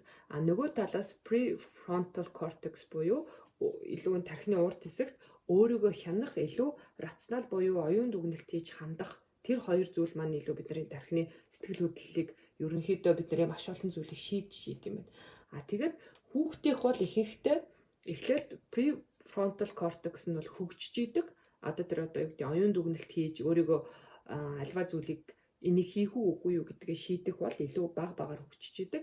Харин илүү нөгөө limbic system буюу одоо өслөө бол уйллаа, тоглоом авмаар бол аавна гэд уйлсан ч гэдэг юм уу энэ зүйлс нь бол илүү урт нь явж. Тэгэхээр бид нар яаж одоо хүүхдийнхаа тэр нөгөө нэг оюун дүгнэлт хийж илүү багаар тэр өөрийгөө хянах чадварыг илүү хөгжүүлэх вэ гэдэг талаар ярих чухал байна тий. Тэгээ энэ дээр бас ингэсэн мөн өсвөр насны хүүхдийн бид буу болж өөрчлөлтөөс болж нөгөө нэг тархины урд хэсгийн одоо нөгөө нэг оюун дүгнэлт хийж шийдвэр гаргадаг тэр хэсэг маань бас идэвхгүй эмзэг болдог гэнэ. Тэгэхээр нөө өсвөр насндаа хүүхдүүдээс янз бүрийн заримдаа бодлогогүй алхам хийдэг ч юм уу юм байдаг гэж байна. За тэгээ ерөнхийдөө энэ альва нэг төрсөн өдөөлт ямар нэг юм одоо би энийг хүсэж ин ч гэдэг юм уу би энийг авмаар байна ч гэдэг юм уу энэ өдөөлтийн үр дагавар юм уу илүү тэр болох зүйлийг боддоор хардаг нь нөгөө нэг энэ тархины урд хэсгийн prefrontal cortex юм байна тий. Тэгэхээр ерөөсөө бид нар хамгийн чухал нь энэ өөрийгөө хянаж сурах гэдэг чинь эргээд энэ зүйлтэй холбоотой байт юм байна. Тэгээд энэ судалгаан дээр нөгөө нэг та нар бас сонсч лээсэн бах 60-аад оны хийжсэн marshmallow туршилт гэдэг нөгөө нэг юм хөөсөн чихэр байдаг цагаан тий.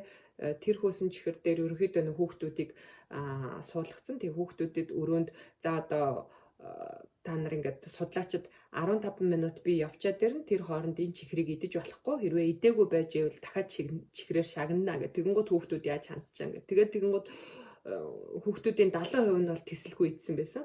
Сургуулийн өмнөх насны хүүхдүүдийн 30% нь бол хүүхдүүд тэрийг идэлгүй тисэд хүлээж ирсэн. Тэр 30% хүүхдүүд яасан бэ гэхээр яагаад ихэнхдээ тэгж шийдвэр гаргасан гэхээр аль болох өөрийнхөө тэр хүслийг зүгээр ингээд амархан биш юм л да хүүхдүүдэд сургуулийн өмнөх насны хүүхдүүдэд аль болох тэр хүслээ дарах тодорхой тактикуудыг хэрэглэсэн учраас амжилттай тэрийг яаж чадсан. Одоо яадаг чи чихрээ идмэр санагдвал нуудаг ч юм уу, нүдээ дарддаг ч юм уу, дуу дуулдаг ч юм уу, эсвэл одоо зарим хүүхд нь чихрийг долоочод буцаа тавих ч юм уу тий.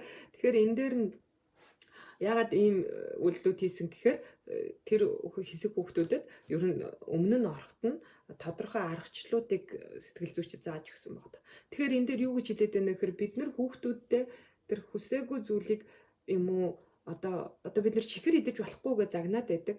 Үнэн эрэг дээр яг чихэр идмээр санагдахад яах ёстой юм бэ гэдгийг тэр арга тактикийг ярилцах ёстой юм байна гэх тээ. Тэгэхгүй бид нар ч ерөөсө болчи үгүй болохгүй гэдэг үнэндээ тэрийг хүүхэд ойлгохгүй. Харин бас дээр нь өөрийнхөө тэр нөгөө нэг limbic system буюу тэр их хүсэж шунж байгаа тэр мэдрэмжээ хянах чадвар нь хүүхдэд бага байгаа учраас бид нар аль болох хүүхдэд тухайн зүйлийн үр дагаврыг тайлбарлаж хэлэх нь чухал юм байна. Баг гэхгүй одоо чихэр идвэл ингэн тэгэн ч гэдэг юм одоо жишээ нь тэ юу гэдгийг. Тэгэхээр нөгөө нэг ингэж хүүхэд дээр нь тэр зүйлийг яаж даван туулах тактикийн зааж иж хүүхэд илүү амжилттай одоо өөрийгөө хянах чадвар сууд юм. Тэгэхээр энийг бол багаас нь ингээд өөрийн хүүхдэд тохирсон жижиг алхмууд шийдвэрүүд дээр зааж хэвшүүлэх хэрэгтэй. Тэгжиж энэ хүн том болохдоо тэр шийдвэрүүдэд илүү яг одоо ингээд дассан тий би юм шийдвэр гаргахтаа дассан байдлаар хандсан байна. Тэгэхээр ерөөсөө өөрийгөө хянах тэр чадвар гэдэг бол ихэнх тохиолдолд маш их хөгжүүлэх шаардлагатай тийм зүйл байт юм байна. За тэгээд том хүүхдэд бол илүү бүх зүйлийг илүү тайлбарлаж бүх зүйл хүснээр болдоггүй ч гэдэг юм уу. Хүссэн болгоно авах боломжгүй гэдгийг илүү тайлбарлаж өгдөг бол бага насны хүүхдүүдэд болохоор илүү одоо үзүүлэх маягаар жишээ нь одоо юу гэдэг чи уйлаад байвал бид нар тоглоомоор саад тудалдаг ч юм уу те тэр гих мэтчлэн яаж тэр хүсэл шунал гэдэг юм уу тэр зүйлээ өөр зүйлээр даван тулах. Одоо том хүний хувьд тэгдэг штэ тамхинаас гарч чадахгүй хүнийг тамхи их хүсээдэвэл одоо чихэр идчих гэдэг юм уу те. Тэгэхээр энэ тактикуудын зааж өгч иж илүү амжилттай тэр зүйлээ хянж давж гардаг гэдгийг хүүхдүүдтэй хэлж өгөх ярилцах чухал гэдгийг надад бол маш сонирхолтой санагдсан. За тэгээд энэ self control-оос гадна нэг өөрийгөө хянахаас гадна түрүүний илүү өсөн хөгжих сэтгэлгээ гэдэг энэ хэсэг дээр гарч байгаа. Тэгэхээр энэ хоёр сэтгэлгээ бол хүний ерөнхийдөө нэг бол хосолж байдаг, нэг бол аль нэгэн давамгаалж байдаг, тэ эсвэл нэлээд нэгэн зүйлэнд давамгаалцсан байдаг байна. Тэгээ та нар бол бусад номнууд дээр бас сонссон байж магадгүй. Тэгээ fixed mindset гэдэг бол ерөнхийдөө одоо бид нар ингээд хүүхдээ магтахаас л эхэлнэ гэж байгаа. Тэгээ хүүхдийг одоо бид нар юу гэдэг өстой мундаг штэ угаасаа миний хүү ухаантай, угаасаа миний охин ухаантай, угаасаа ийм гээд төрөлхийн лавьяастай гэдэг энэ магтаалууд эргээд бүгдээрээ хүүхдийг тэр тогтмол юм уу fixed яг ингээд баригдсан сэтгэлгээнд оруулчихдээ юм байна. Эргээд одоо юу гэдэг би бол угаасаа л юм ухаантай учраас угаасаа л ингэнэ. Дараагийн удаа хийхээсээ бас тэр зүйлийг хийхээс ирээдүйд айдаг. Ягаад гэвэл нөгөө угаасаа ухаантай гэсэн тэр одоо ингэдیں юу гэдэг тэр тодтголоо алдчих уу хэрвээ би ингээ ямар нэгэн алдаа хийжвэл би нөгөө угаасаа ухаантай угаасаа авьяастайгаа алдчихна гэдэг. Тэгэхээр энэ бол fixed mindset буюу одоо ихэнхдээ авьяасыг одоо төрөлхийн гэж хардаг эсвэл тэгж ойлгуулж магтдаг эсвэл одоо чадварыг угаасаа л чамд байсан чи чадна гэж хэлдэг те. Энэ юм бол эргээд хүүхдийг бол эргээд хайрцаглагдсан сэтгэхүйд оруулдаг гэдэг. Харин бид нар магтахдаа юу чухал вэ гэхээр дандаа хичээл зүтгэлийг магтчихвэл хүүхэд хичээл зүтгэлээр альва зүйлийг хийснээр би альва амжилтанд хүрэх юм байна буюу growth mindset буюу өсөн хөгжих одоо өсөн дэвших тэр сэтгэлгүйг суулгах нь чухал юм байна. Тэгэхээр ямар нэгэн зүйлийг хийлээ гэхэд тоглоомыг одоо гоё өрөөд өндөр болголоо гэхэд ямар сайн чи олон удаа хийгээд улмал мундаг болоод байна ч гэдэг юм уу те чи энэ зүйлийг ямар гоё хийгээвэ гэд. Тэгээ ерөөсөл тухайн хин нэгэн хүүхдэд сайн юм уу муу лейбл юм уу одоо яарлаг гэдэг юм уу одоо тийм тэмдэг тодтгол зүгээс илүү тухайн үйлдэл дээр нь магтаалаа хийлгээд байгаа. Одоо ийм гоё өндөр байшин барьчихлаа штэ. Ийм мундаг чи ингээд хийх болгондоо илүү хөгжөөд илүү мундаг байшин барьж ин ч гэдэг юм уу. Тэгэхээр тэр маань өөрөө эргээд хүүхдэд юу ойлгуулд юм бэ гэхээр ингээд юм байна. Илүү авьяас гэхээсээ илүү төрөлхийн гэхээсээ илүү хичээл зүтгэл бол намайг илүү өсгөх юм байна. Би энийг хийх тусмаа алдаж онсон ч гэсэн би хичээгээд хийгээд байвал илүү амжилтанд хүрэх юм байна. Тэгээ хичээл зүтгэлийг минь бас үнэлж जैन те. Алдсан ч гэсэн өөжи дахин хийж ийн өстой мундаг тууштай хийж штэ гэдэг хүртэл айгуу чухал. Тэгэхгүй бол бид нар миний хүүхд тухаантай миний хүүхд мундаг өстой угаасаа л юм гээд энэ болгон чи эргээд хүүхдийн өсөлтөнд харин ч хөгжилд харин ч илүү хайрцаглагдсан хандлагыг бий болгодог гэдгийг энэ ном болон өөр маш олон зүйл дээр хэлдэг энэ growth mindset те. Тэгээд аль нь илүү давамгаалж яаны сэтгэхгүйгээр тэр нь илүү тэр үний бас хөгжлийн цаашдын хандлагад бас нөлөөлдөг байх нэ. За тэгээд нөгөө магтахтаа хүртэл бид нар анхааралтай магтах байна те хүүхдээ те. Тэгээ ерөөсөл хин нэгнийг эергээр юм уу сөргөөр лейбл нааж одоо юм тодтгол яарлаг нэр хочих ёсгүй. Багш байна уу, эцэг эгч байна уу, хамаатан саданч байна уу, найз нөхөдөж байна уу те. Угаасаа мундаг. Ёстой юм эсвэл нөө эсрэг талаасаа юу ч ойлгохдгүй ч гэдэг юм уу, тэнийг юм уу ч гэдэг юм уу те. Одоо шүүмжлэлтэй юм байсан ч гэсэн тухайн үйлдэлийг шүүмжлэх хэрэгтэй. Тэрнээс биш муу хүүхэд, муу охин, муу хүү гэж бол хэлж болохгүй гэж байгаа. Илүү тухайн чи энэ зүйлийг ингэж хийсэн нэргээд одоо чамд ийм сөрөг үр дагавар авчирнаа. Ингэж болохгүй. Хүний имийг эвдсэн байна. Ингэж болохгүй шиг юм уу те. Тэрнээс биш хүүхдийг юм уу ерөөсөө л эргээд хүнийг нь тэр багд нь өгсөн лейбл нэр хочвол эргээд тэр хүний өөртөө итгэх байдалтай маш их нөлөөлдөг гэдэг. За тэгэхээр энэ бол нэлээд чухал. хүүхд хүмүүжилтэй. За тэгээд мөн өсөлт гэдгийг, амжилт гэдгийг ч гэсэн анханасаа ойлгуулахдаа ерөөсөө өсөлт гэдэг бол ийм зүгээр дардан замаар ингээд жигд дэши биш юм а те, алдаатай, оноотой, уналттай, босолттой. Амжилт гэдэг чинь ийм зүйлээр явна гэдгийг нь тэр хэлж байгаа үгэн дээр магтаал дээр анхаар гэж байгаа те. Алдаад одоо магадгүй өндөр байшин ингээд блокоор ингээд байшин бариад тоглож унгаасан ч гэсэн жи хийх болгонд аюул мундаг гэж ямар сая өстө гоё хийсэн, одоо тэгвэл чи ингээд яаж хийвэл дараагийн удаа сайн хийх юм шиг байна ч гэдэг юм уу те.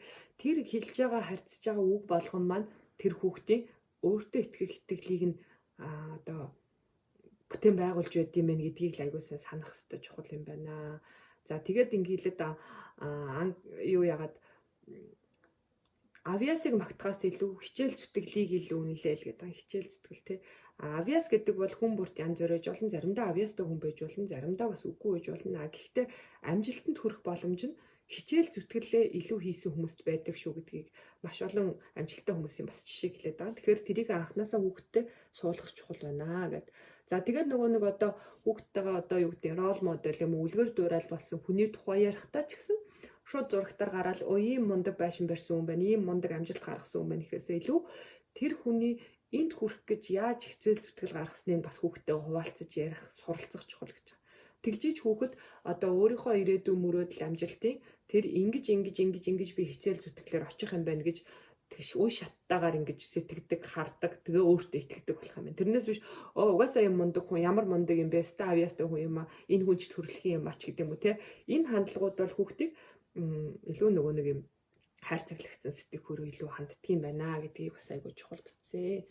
За тэгээд энэ дээр ерөнхийдөө бас дараагийнх нь well-being гэх те. Тэрэн дээр нь болохоор юу чухал вэ гэхээр энэ дээр хэлж байгаа нэг зүйл нь бие махбодын хөдөлгөөн, бие махбодын эрүүл байдал, оюун санааны эрүүл байдал бол холбоотой юм а гэдэг. Тэгэхээр хүүхдийг аль болох хөдөлгөөн хийх, аль болох хөдлөх тэр зүйлийг бол дэмжих хэрэгтэй. Заримдаа бид нар одоо өөрийнхөө амар байдлыг бодоод ч юм уу, чимээгүй дуугүй сууч гэдэг юм уу те, ингээд чимээгүй байч гэдэг юм уу. Энэ бол өөрөө зөв хандлага биш гэж байна. Аль болох тэр тохиолдолд ихэнхдээ бид нар өөрийнхөө тухайг л бодохтой тэгдэг те. Одоо чимээгүй сууцгаа дуугаа байцгаач гэдэг юм уу те. Гэтэл нөгөө нэг яг хүүхдийн хөгжилд бол аль болох биеийн хөдөлгөөн чухал. Дээр нь бол энэ дээр бас хэлж байгаа одоо хүүхэд ингээд том болгоцсмаа ямар нэгэн спортоор хичээлээд явхаар ерөнхийдөө манай нийгэмд бол эрэгтэй хүүхдүүдийг спортоор хичээлхийг илүү дэмжсэн нийгэм байгаад байдаг. Гэтэл охтуудыгаа бас аль болох дуртай спортыг сонгож аль болох тэр хөдөлгөөнийг хэвшүүлэх те анханаас нь ингээд хөдлөх дуртай байгаа тэр боломжийг нь ямар тоглоом тоглох яах дуртай байгаа тэднийг нь аягүй сайн дэмжиж явах хэрэгтэй гэх те.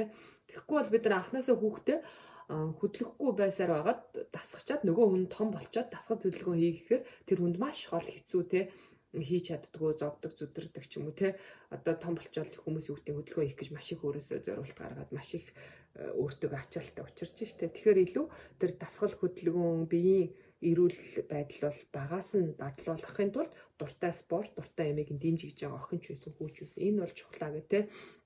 Тэгээ маш сонирхолтой нь дасгал яг хийсний дараах нэг цаг юм уу нэг цаг хагас орчин бол хүний тарих илүү нөгөө нэг урт хэсгийн prefrontal cortex илүү хүчтэй ажилдаг байна. Тэгэхээр дасгалын дараа бол бас ингээд ажиллах нь үр дүнтэй байдаг байна. Том хүний хувьд ч хүүхдүүд хичээлээ их хөдөлсөний дараа хүүхдүүд ингээд 50 суугаад ихэд бас илүү фокуслох боломжтой гэдэг судалгаагаар гаргасан байна. Тэгээ ерөнхийдөө урт хугацаанд болохоор дасгал бол том хүмүүс ч гэсэн депрессээс одоо стресс депрессээс ангижруулдаг одоо тэрийг багасгадаг байх нь байна тий. Тэгээд ерөөсөө эрүүл амьдралын хэв маягийг багаас нь суулгах нь дэмжих нь чухал юм биш үү юм байна гэж. Тэрнээс биш ингээд том болсоо нь одоо эрүүл амьдрал, эрүүл хэмнэлтэд амьдрч гэдэг юм уу. Багт нь бахан янз бүрийн хоол өгчөөд багт нь бахан дасгал хөдөлгөөн хийгээгүй чимээгүй суу гэчээ те. Тэгчээд тэгэх биш анханаас нь л хөдөлгөөнтэй эрүүл хоол идэлдэг эрүүлтэй тийм зүйл чухал юм байна гэх. Тэгэхээр дуртай спортыг олох, дуртай спортыг дэмжих чухал гэж байна. За тэгээд дараагийн 7 дугаар би бас нөгөө цаг ямар ч байсан одоо 35 минут ерөнхийдөө 1 цаг 30 минут хийлээ гэх те. Тэгэхээр аль болох би богино ярьж байна. За 7 дахь алхам бол grit гэж байгаа. Энэ болохоор англиар ерөнхийдөө ямар утга санааг илэрхийлдэг хүний хоёр чухал чанарын нэгдэл гэдэг байгаа. Нэг нь болохоор passion тэгээ нөгөөх нь perseverance гэдэг. Тэгэхээр монголоор юу юм гэхээр нэг нь бол хүсэл мөрөөдөл дур сонирхол, нөгөөх нь одоо орхиж шантрахгүй цуцшгүй байдал гэдэг. Энэ хоёрын нэгдлийг grit гэдэг. Энэ чанартай хүн амжилтанд илүү хүрдэг гэдэг.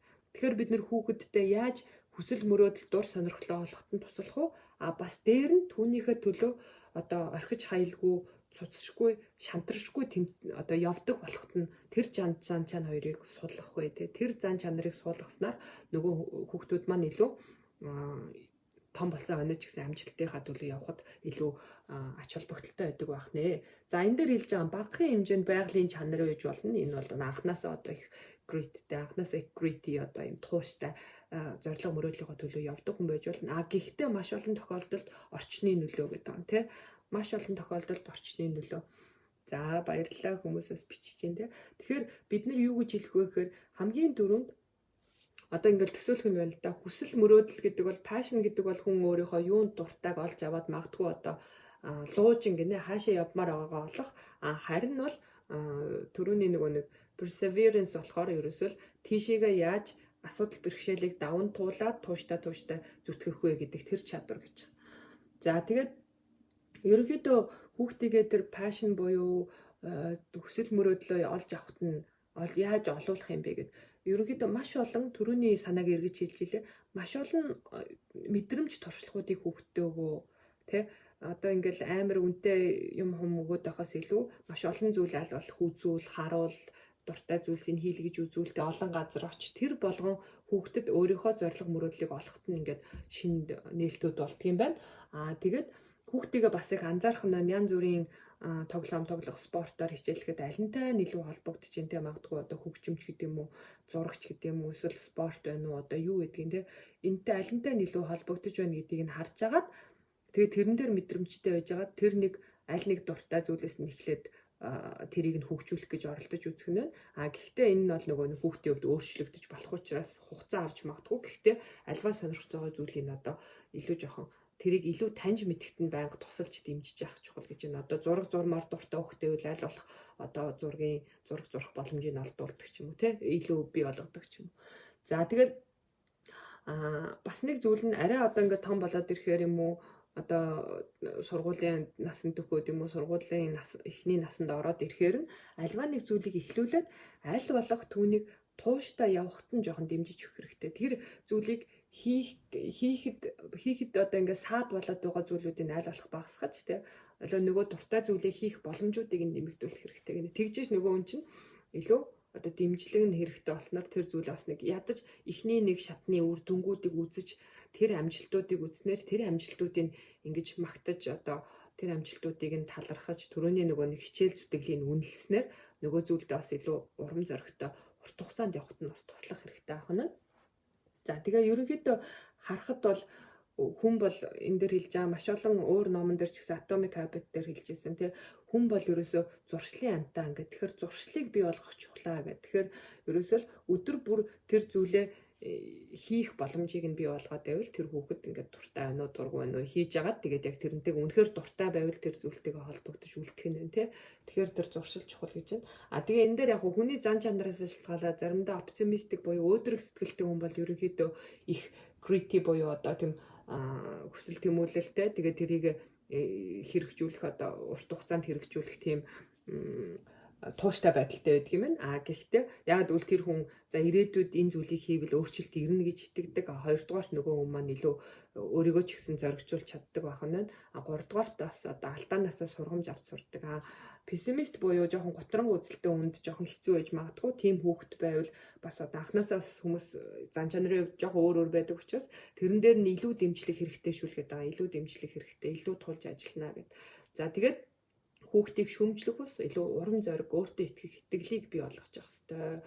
За тэгээд хэрвээ одоо нөгөө нэг энэ том хүмүүс ч гэсэн хамаатай санагдаж байгаа. Хэрвээ ингээд дотор талаас тэр одоо passion юм уу эсвэл нөгөө нэг тууштай явах тэр тууштай байдал хоёр дутагдаад байвал гадна талын тусламж авах хэрэгтэй. Тэр нөгөө түрүүний мэрэгжлийн хүмүүсээс гадна альва нэг тийм ижил зоригтой хүмүүстэй нэгдэж болно гэнэ. Одоо тэр бол хүнд бас их урам зоригоо одоо тэр зүйлээ хүрэхэд бас хамтарч тусалдаг гэж байна. Одоо юу гэдэг янз бүрийн одоо дугуйлан одоо тэрний талаарх клубүүд ч юм уу тэр зүйлтэй хамт нэгдснээр өөрөө тийм хүрээлэлд орсноор тэр зүйл одоо тэмүүлж байгаа зүйл рүүгээ хүрэх нь бас одоо тууштай явах нь илүү их боломж нь илүү нэмэгддэг гэж байна шүү.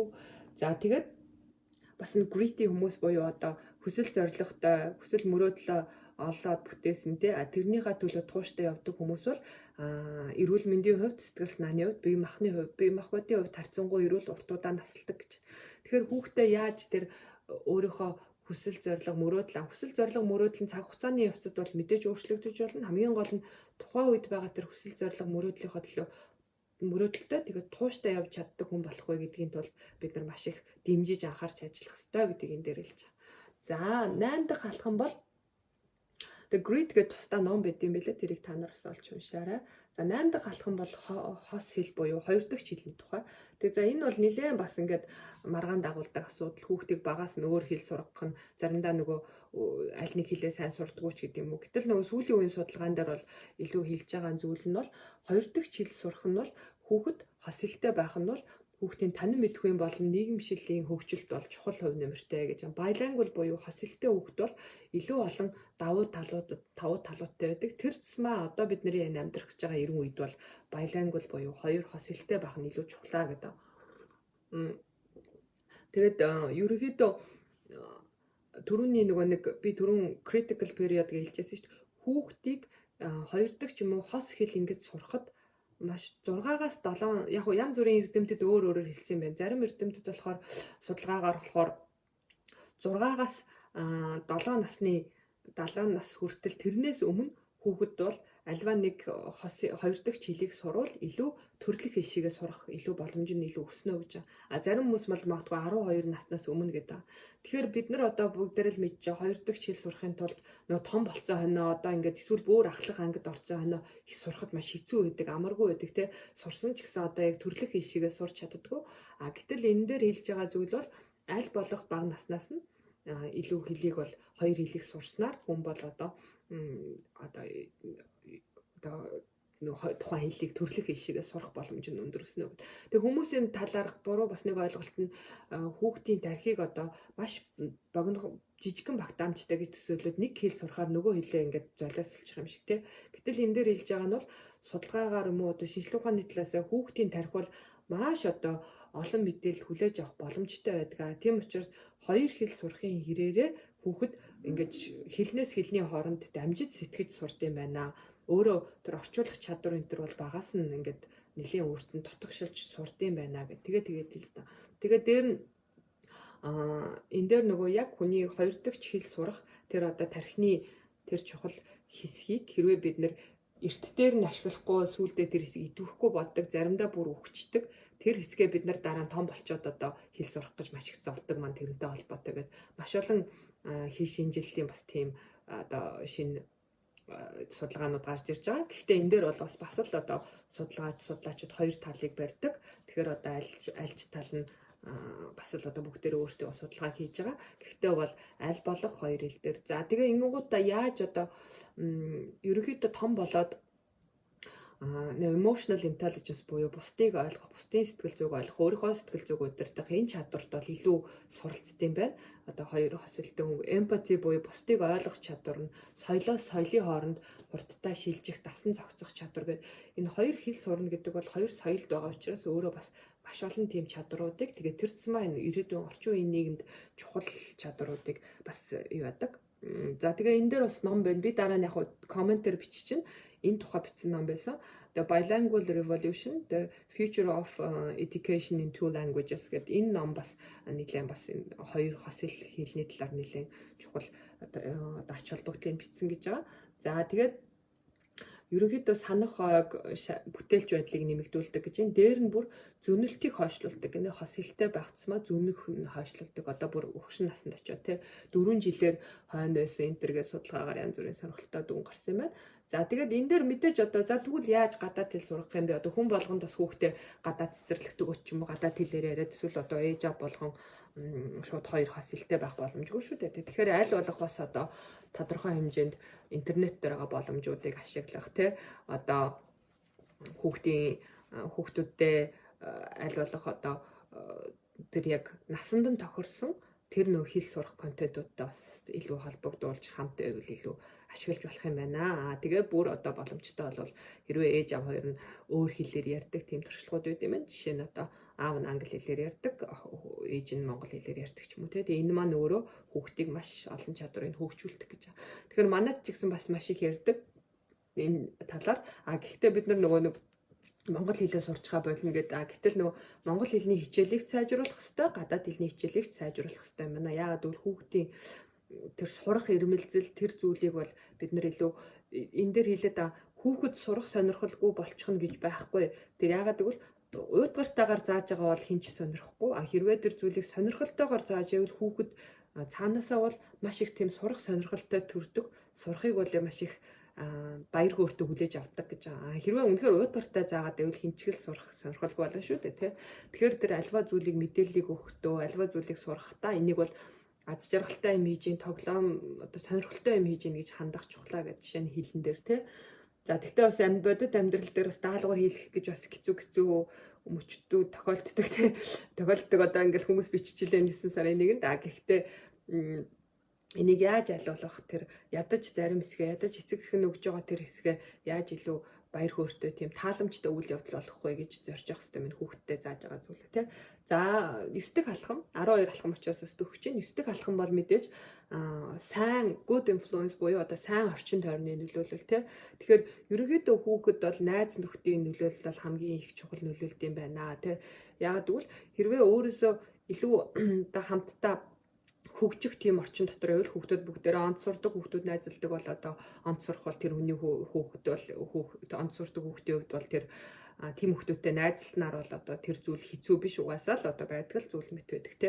Эсвэл одоо бүгдээрээ дуулдаг хүүхдүүд, бүжиглдэг хүүхдүүдтэй найзалдаг бол бүжиглэгч гэдэг юм уу энэ бие биенийг их дагдаг юм байна. Хүүхдүүд бие биенээс их суралцдаг юм байна. Тэгэхээр аль болох одоо хүүхдээ тийм найзуудтай хамт ойлгох цагийг нь зөв болгосон. Одоо юу гэдэг илүү тохиромжтойгоор тийм цаг өгөх, тэрнээс биш дандаа хичээлээр нүдэд авах ш. Яагаад гэвэл найзуудтайгаа сууж байгаа тэр цаг хүртэл хүүхдэд сурах боломж байдаг гэдгийг хэлж байгаа. За тэгвэл найзууд хэрвээ муу хүмүүстэй найзалж байвал яах вэ гэх те.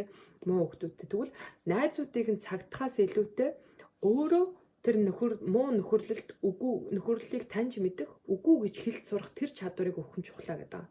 Яагаад гэвэл одоо энэ медиа дээр ч гэсэн ингэж хэлсэн байсан. Одоо бид нар ингээд интернетээр гарч байгаа юм уу ирээдүйд зурагтаар үзэх бүх мэдээллийг хянж хорж чадахгүй шүү дээ хүүхдийн тий. Эсвэл бас одоо уулзах хүн бүрийн муу сайныг хянж хорж насан турштай хажууд нь явахгүй. Энэ тохиолдолд бид нар хүүхдэл тэр альва одоо телевизийн мэдээлэл байна уу, интернетээр ирж байгаа мэдээлэл байна уу, одоо өөрт нь танилцж байгаа тэр сөрөг хүн байна уу, эднэрийг таних чадварыг суулгах хэрэгтэй юм байна. Тэгээд дээр нь тэрэнд хэрвээ тэр харилцаа өөрт нь тааламжгүй байгаа бол үгүй гэлж хэлж сурах чадварыг тий. Тэгэхээр энийг бол яаж суулгах вэ гэхээр хүүхдтэйгээ маш их ярилцах нь байна тий. Тэг хүүхдтэй тэр чадруудыг одоо тэхийн тулд хүүхдээ өөртөө ихтэй болгоно гэсэн үг. Чи түрүүний нөгөө олон тэр зүйлсээр тий өөртөө ихтэй аз жаргалтай анханаас нь урам зориг өгдөг, анханаас нь өөрийг нь буруутгадаггүй, зодож нүддэггүй, загнадаггүй байл хүүхдээ өөртөө ихтэй болно.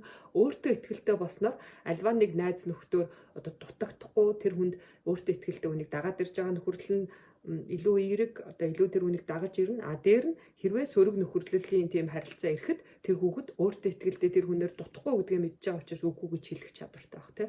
Тэгэхээр ерөөсөө анхнаасаа тэр хүүхдээ загнахгүй, зодохгүй хүүхдийн эерэг хүмүүжил гэдэг бол зүгээр нэг тэр үедээ гэхээсээ илүү тэр хүүхдэд илүү өөртөө ихтэй байдал амьдрал дараа нь сөрөг зүйлсээс өөрийнх нь токсик буюу өөртөө нь хортой харилцаануудаас toxic relation гэдэг чинь хортой нөхөрлөлөөс хортой харилцаанаас өөрийгөө өөртөө ихтэйгээр тэр зүйлээс үгүй гэж хэлж чадах тийм чадварыг суулгах нь илүү чухал гэдэг. Тэхийн тулд хүүхдтэйгээ найз бай гэж байгаа. Найз шиг ярилцтэй, хүүхдээ шүүхгүй бай, хүүхдээ одоо загнахыг бити уртал болгох гэж байгаа. Яагаад гэвэл загнах тусам хүүхэд юмаа нуудаг гэдэг энэ дээр үчиж байгаа. Өсвөр насных одоо байдаг ч юм уу те. Эсвэл дээр нь загнах тусам тэр хүүхэд ерөнхийдөө тэр зүйлс рүү одоо ганцаараа чимээгүй ороод эргээд тантай ярихгүй те. Тэр зүйлс бол илүү одоо сөрөг болно. Дээр нь ерөөсөө л бодож үзэхэд маш олон тохиолдолд хүмүүст хүүхдтэйгээ хандахдаа яг өөрийнхөө байр сууриас одоо 30 эдтэй байд юм уу тэр байр сууриас энийг яагаад ойлгохгүй байгаа гэж ханддаг. Гэтэл эмпати чухал. Тэр хүүхэд хэдэн настай вэ? Тэр хүүхдэд юу бодогдож байгаа вэ? Тэр хүүхдийн мэдрэмж юу байгаа вэ гэж бодоод үзэхээр би нэг арай тайван найз шиг хандаад ярилцах тийм чухал. Тэгээ найз шиг хандаж ярилцахдаа хэлж байгаа нь дүр эсгэж биш. Одоо найз шиг хандаж аргалж залилж юмыг сонсчход биш. Илүү яг ихнээсээ за энэ хүүхэд эдэн настай энийг ойлгох хүлээж авах байдал нь өөр учраас би яаж ялуулах энийг ойлгох вэ? Тэр хүүхдийн хувьд найз чухал. Гэхдээ энэ найз нь өөрт нь сөрөг нөлөө үзүүлээд байгаа бол би яаж ярилцуулж чухал вэ гэдэг. Хэрвээ тэр хүүхдээ битгий нийлгээл загнах юм бол дараа нь нууцаар тэр хүүхдтэй танд хэлэхгүйгээр л одоо загнуулахгүй тулд нууцаар уулзаад байгаа юм шүү дээ. Тэгэхээр харин илүү юун дээр вэ гэхээр тэрийг ярилцаад сөрөг тал юм уу, давуу тал тэд нарыг нь хамт ярилцсанаар, найз шиг нь ярилцсанаар тэр хүүхэд өөрөө шийдвэр гаргах тэр одоо хүч эрх мэдлийн нөхцөлтэй л гэж байгаа. Тэгэхээр энэ надад нэлээд чухал санагдсан. За тэгээд хэрвээ одоо бас нэг ойр хавьд нь ингээл янз бүрийн амьдралын нөхцөл байдлаа ойр хавьд нь үлгэр дуурайл авах хүн баг, ойр хавьд нь одоо нөхөрлөх тийм хүн баг байгаа үед аль болох рол модель буюу үлгэр дуурайл олох хүмүүсийг одоо олоход нь туслах те тэр нь зөвхөн эцэг яагаад гэвэл бид нар зөвхөн өөрсдөө эцэг юм уу тэр гэр бүлийнх нь байгаад бол хангалтгүй шүү дээ. Хүүхэд бас аль болох өсөж хөгжих тусам өөр ингээд гэр бүлээсээ өөр зүйлсийг илүү нэмж хүсэж одоо илүү таньж мэдхийг хүсэн. Тэр үед нь хэрвээ ойр хавьд нь сайн рол модель юм уу үлгэр дуурайл авах хүн байхгүй бол одоо янз бүрийн сонирхолтой намтруудыг уншуулахыг санал болгож болно те. Тэр намтар түүхийг уншснаар хүүхэд бас одоо надад ч гэсэн боломж байгаа маань ингээ намтар түүхээс бол маш олон юм сурдаг гэдэг талаар хэлж байгаа. За тэгээд бас одоо янз бүрийн баримтат кино үзүүлж болно те эсвэл одоо бодит түүхтэр сэдвүүлсэн кино ч юм уу тиймэрхүү маш сонирхолтой яаж тэр хүнд үлгэр дуурайлал тэр яагаад бол хэцүү орчин хэцүү нөхцөл байдлууд маш олон амьдралд байгаа тэрнээс давж гараад надад илүү боломж байгаа шүү гэдэг харах тэр нөхцөлийг нь бий болгох тэгээд тэрэнд нь дэмжиж өгөх айгуу чухал гэдгийг хэлж байна. За тэгээд түрүүний хэлсэн байгаа хүүхдүүдийг бол нөхөрлөл нь чухал. Гэхдээ тэр нөхөрлөлийг та өмнөөс нь хинтээ найзлахгүй шийднэ гэдэг бол хүүхдийн илүү л улам таагүй мэдрэмж төрүүлж хүүхдэд илүү таагүй мэдрэмж төрүүлэх учраас илүү хүүхдийг өөрөө хамт найзнаж тэр нөхөрлөл дээр нь яах тухай илүү хамтдаа ярилцвал илүү үр дүнтэй юм байна. Тэгээд өөрөө сайн мууг ялгах, сайн мууд өөрөө ялгаад тэрэндээ муу зүйлд үгүй гэж хэлэх тэр хүчийг нь бий болгоход түрүүний хүүхдээ өөртөө ихтэй байх хүүхдээ загнахгүй байх урамшуулдаг байх айгүй чухал юм байна гэд. За 10 дахь алхам бол ерөөсөө тасралтгүй дадлага гэх те энэ бол маш чухал. Тэгээд олон агуу алдартнуудын түүхийг бичсэн байсан. Тэгээд тэрэн дээр ерөнхийдөө юу гэдэг тэр хүмүүс ерөөсөө л ууггүй хичээлсэн байдаг. За маш цөөхөн хүмүүс одоо үнэхээр бас авьяас төрөлхийн авьяастай мэдээж маш цөөхөн хүмүүс байгаа. Гэхдээ маш олон тохиолдолд тэр төрөлхийн авьяастай хүн ч түүнийг хичээлжиж үр дүнд хүрдэгэ гэдэг. Тэгээд тэрэн дээр нөгөө Gladwell-ийн номон дээр байдаг 10,000 цаг гэдгийг бас ярьж байгаа. Гэхдээ яг одоо зөвхөн 10,000 бүх альва нэг зүйлийг хийхэд мэрэгжлийн болоход тэрний мастер болоход 10,000 цаг тэр зүйлийг хийх шаардлагатай гэдэг тэр номон дээр байдаг тийм Outliers дээр. Энэ дээр болохоор яг уу 10,000 цаг бол дундаж цаг. Тэгэхээр тэр зүйлийн одоо юу гэдэг нь зүйлээс шалтгаалаад зарим зүйлийг 5,000 цаг хийж болно. Зарим зүйлийг магадгүй 20,000 цаг хийж тэрний эксперт болно гэх тийм. Тэгэхээр дунджаар л тэр зүйлийн мэрэгжилтэн болоход эксперт болоход дунджаар 10,000 цаг зарцуулж тэр зүйлийг оройд гарна гэж байна тий. Тэгэхээр заавал энэ цаг гэхээс илүү энэ юу гэж хэлээд байна гэхээр хичээл зүтгэл ууггүй хөдөлмөр чухал юм шүү гэж хүүхдтэй одоо ойлгуулах. Тэгтээ энийг эргээд хэлж байгаа шахах эсгүй тэр дуртай зүйлийг нь олж иж тэрс миний мөрөөдөл юм уу эсвэл одоо ирээдүйд их амжилт олно гэсэн ажил мэрэгчлийг чихэхээс илүү тэр хүүхдийн дуртай зүйл байвал тэрний гадлаа их явдаг юм байна гэдгийг хэлж байгаа. За тэгээд энэ дээр бас нэг чухал юм үр дүнгүй их одоо цаг зарцуулаад дадлага бол нэмэргүй гэж байна. Яг тэгвэл та өөрөө одоо нэг магадгүй уран гулгагч болох чинь ихэд одоо категорид очиод ганцаараа 10,000 цаг хичээллүүд бол үр дүнд хүрэх хэцүү. Аль болох одоо тохирсон үе шатн дээр нь тохирсон багш дасгалжуулагч хэрэгтэй. Тэгтээ яг хуу тийм хөслөх цаг байхгүй одоо боломж эдийн засгийн хувьд байхгүй бол одоо интернетээс тухайн хүүхдэд тухайн шатнд нь ямар чадвар чухал гэдгийг ингэж нэмж яг тэгвэл хүн хизээ тэр зүйлийг альва нэг зүйлийг үргэлжлүүлж хийдэг вэ гэхээр ахиц гараад өөрийгөө сорилт бэрхшээл дараагийн шат руу орж ийн гэдгээ мэдрэх тусмаа тэр зүйлийг хийдэг юм байна. Өсөж ийн гэдгээ мэдрэх.